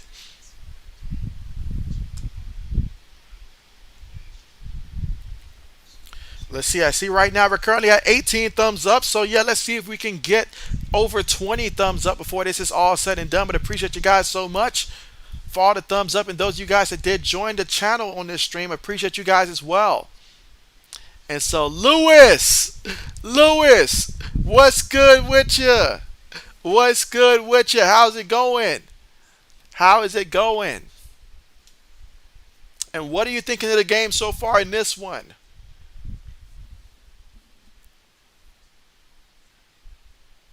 All right, so A&M gets the ball here off the left side, back, still moving, picks up the first down. So nice job picking up the first down here. And so that time Arcane putting in work. 2 minutes and 54 seconds left to go here in the fourth quarter. And so A&M up right now by 8.17-9. Fresh new set of downs to work with here. Every first down will be devastating to this Hurricanes defense here. With both teams having 2 timeouts here, it's extremely critical here for the Hurricanes. 80 says, Lewis, I'm drunk. Lewis says, making money, JB. And so bet. Making money moves. But here we go. 2 receivers, 2 tight ends, 1 back in the backfield here for Texas A&M from their own 18-yard line. Takes a snap, gives it to the back, trying to get to the right outside. Going to try to cut up here and going to pick up about a yard on the play. So he picked up a yard on the play. Second down coming up, 2nd and 9. So 2 minutes and 5 seconds left to go here in the game. Again, A&M's up by 8 points, so all they want is this clock to run. That's all they want. And they're going to have to continue to get first downs. They're going to lean heavily on Devon Arcane, which is not a bad idea at all. The man has brought it today. So far, 17 carries for 91 yards on the ground. And also through the air, he's also got 4 catches for 42 yards and a receiving touchdown so far today. And they need more from him if they're going to ice this game. 1:38 left to go here in the fourth quarter. Shotgun formation, 2 tight ends, 2 receivers, 1 back. Hurricanes got a lot of guys on the line. They snap the ball here, going to give it to the back and the back. Oh, he tripped up. I felt like he tripped off the lineman there. I was curious if he could have bounced to the outside, if there was some room maybe to work with. He would have had to make a guy miss or two. But a big-time stop. So now the Hurricanes going to call a timeout. Now, that's a big-time play for the defense. Going to call a timeout. They reserve some time. And so let's see how this goes. And let's see. 80 says JB loves the Eagles. Lewis says 80s drinks. And so let's see. Lewis says, sorry, I missed the best stream, but here now. And so better late than never, Lewis. Better late than never. But you did miss it. We did have another Bears fan come through on the stream. Courtesy of 80s inviting him. And so he was dishing out assist. But absolutely. So 1:28 left to go in this one. Again, Texas A&M up 17-9 right now. 3rd and 12 coming up. And so if you are Miami, you have to get this stop right now. 3rd and 12, you got to get the stop. You're A&M, you're thinking you got to find a way to get this first down. If you can get a first down, A&M, this would be massive. This would be massive. Again, Miami right now, one timeout. All right, let's see. Will they opt to just go ahead and still run the ball and force Miami to burn that last timeout, or will they try to pass it off a play fake or something? Let's see. Got a fullback and a back in the backfield. Takes the snap. Going to give it to the back in the back. He's gobbled up by the defense there. Got back to the line of scrimmage there. A minute 25 left to go. And so Miami will call their final timeout. Final timeout, but good news for them. They will get another shot offensively with the football. That, of course, assuming that special teams do what they're supposed to do. But this is huge here for the Canes. So down by 8 points here in the fourth quarter. Let's see what they do. So far in the fourth quarter, they have not let Texas A&M score at all in the fourth quarter. They will get the football back. They got to come away with a touchdown. They got to get their first touchdown of the game. Let's see, can they do it? Let's see. Braden says the Iowa game got called off. And so, they called it off? Oh, wow. Lewis says, I always find my way to the fam. And so, there you go. Jay says they still have a chance. So, you say there's a chance. That's right, but it's all going to be on the arm of Tyler Van Dyke to make the right decisions here for the Hurricanes. Again, Hurricanes 2-0. They want to remain undefeated after this, and they're going to have an opportunity to try to see if they can tie it up on this drive. But first things first, punts on the way. Let's see how they handle the return. And it's caught. And so, but he's tackled immediately, though. But Hurricanes will start off with some good field position here. So let's see, 1st and 10 here for the Canes offensively. And so right now, Tyler Van Dyke, the man of the hour right now. Can he come through here for the Hurricanes? Hurricanes, it has not been pretty today. There's been a lot of things that they wish that they did better and stuff like that. A couple missed field goals, a couple missed opportunities, but they still have a chance. And that's all that matters right now, that you still got a chance, but can they come through? Texas A&M, can you generate pressure to help out your secondary? With all the guys you're missing in the secondary, can A&M's defense generate pressure perhaps to offset that? And can these guys step up? But here we go, 1st and 10 out of the shotgun. Van Dyke in the pocket, throws it, caught by the receiver, and he's going to get past the first guy, picks up the first down, gets out of bounds. And so great job there by the receiver to not just make the catch there, but to make a guy miss and pick up the first down. That's 11 yards there. That was Brashard Smith with the reception. 1st and 10 here at A&M's 46-yard line here. Again, a minute and 9 seconds left to go in the fourth quarter right now. A&M's up 17-9. But Canes right now on the A&M side of the field here from their 46-yard line. Takes a snap out of the shotgun. Van Dyke moving around. There's a guy in his face. He's going to throw it. That's going to be incomplete.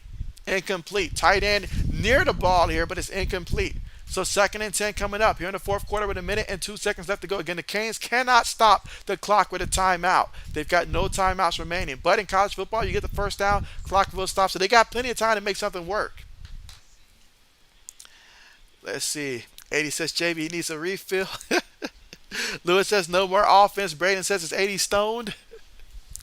But here we go, guys. 3 receivers, 1 tight end, 1 back. Shotgun formation here. A&M only sends 3 after the quarterback. Van Dyke throws it over the middle. Incomplete. So back-to-back incompletes here. So now we got 3rd and long here. 3rd and 10 coming up. 58 seconds to go here in the fourth quarter.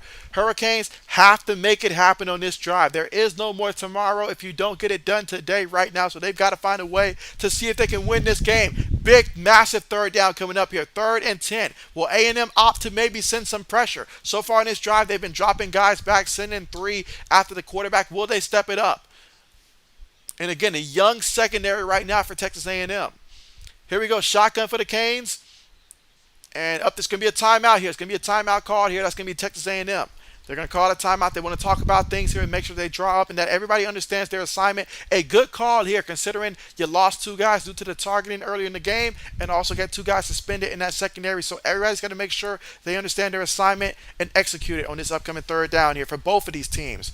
As for the Canes, it's a chance to go to the sideline and draw up your best 3rd and 10 plays. This is why you practice situational football. So what do you call it in this play? Again, you don't have to necessarily pick up all the yards on 3rd because 4th down, you're going to go for it anyways. You'd like to do it on 3rd down, but as long as you're moving forward, that's a good call there. Can't have no mistakes. Cannot have mistakes. Whether we're talking penalties or whatever, cannot have these mistakes.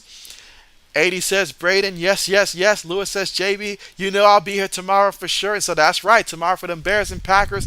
I'm excited for it. I really am excited for it. And so we'll see how that plays out. But here we go, guys. 3rd and 10 here for the Hurricanes. Back goes to the other side here. Takes a snap. Texas A&M's going to send 3. Throws it to the back of the backfield. In the back. It's going to be brought down at the 40-yard line. So, all right. So they went ahead, realized they didn't have to pick up all the yards here on 3rd down. But we got 4th down coming up. 4th down coming up. Time still ticking. 40 seconds right now. Got to get lined up. Got to get lined up. And, of course, you got to get this 1st down here if you're the Canes. 4th and 4.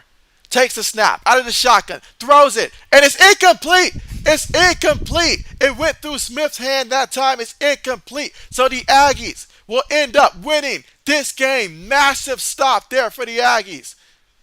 Wow. Hurricane fans in pure disappointment there. Undefeated no more. Number 13, Miami, will fall at the hands of Texas A&M. As for A&M, great job rebounding after the game last week against Appalachian State, and what a big-time win. But wow. Wow. I mean, that time Tyler put the ball there, and I mean, Smith just wasn't able to make the play. Wasn't able to make the play. Let's see, 80 says Lewis is awesome. Lewis says Braden better do all his talk before the game. 80 says Braden, Eagles versus Vikings. Lewis says Braden gonna be cheering for them Eagles. All right, but here we go, guys. So that's going to be the game right there. All A&M's got to do is just go out there and take a knee, and this one will be finalized in the books. And so I got to give credit where credit is due. Texas A&M's defense, I know Miami moved the ball a bunch this time, but honestly, their defense came up with some big plays. Special teams favored A&M in this one, although they almost made a costly mistake, but they didn't. And ultimately, all of those factors made the difference in this game. Miami had every opportunity to win this game, but they did not capitalize. But Miami should hold their head up high. They'll still be ranked, when it's all said and done. But this was a big loss right here, but it does not change the goal if you're the Hurricanes are trying to go out there and trying to win the ACC championship this year. But, man, this is a loss that's going to sting. It's going to make you sick to your stomach. 9 points here for the Hurricanes, and that's the final score. Texas A&M wins 17-9. That is the final score. Let's see. Braden says, fly, Eagles, fly. Braden says the Bears still suck. 80 says, JB, who won? You're drunken. So, yeah, 80s, the Texas A&M Aggies have won this game over the Miami Hurricanes 17-9. So the Aggies have won this game.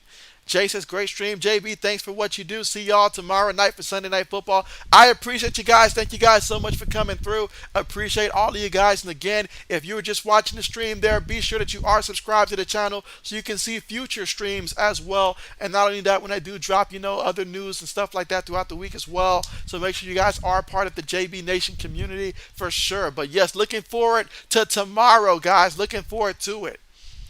And so Lewis says, we love sucking that honey. And so Braden says, good night, JB. See you Sunday night. So, yeah, good night to you. See you Sunday and all like that. And so, yeah, good night to everybody. Hope you guys enjoyed the game here. This was a good game here. Hard-fought game. There are a lot of defensive plays made in this one here. But, yes, great game here all around. You guys take care and all like that. And I got to rub it into Mr. JB's face that his team lost to Texas A&M. But, yeah, you guys take care, and I look forward to seeing you guys hopefully tomorrow. But thank you, everybody, for coming out. I'm going to go ahead and end the stream. But, yeah, you guys take care. See you next time. 80 says Braden and Lewis are awesome, and so that is true. And so everyone is awesome here. But, yeah, appreciate you guys.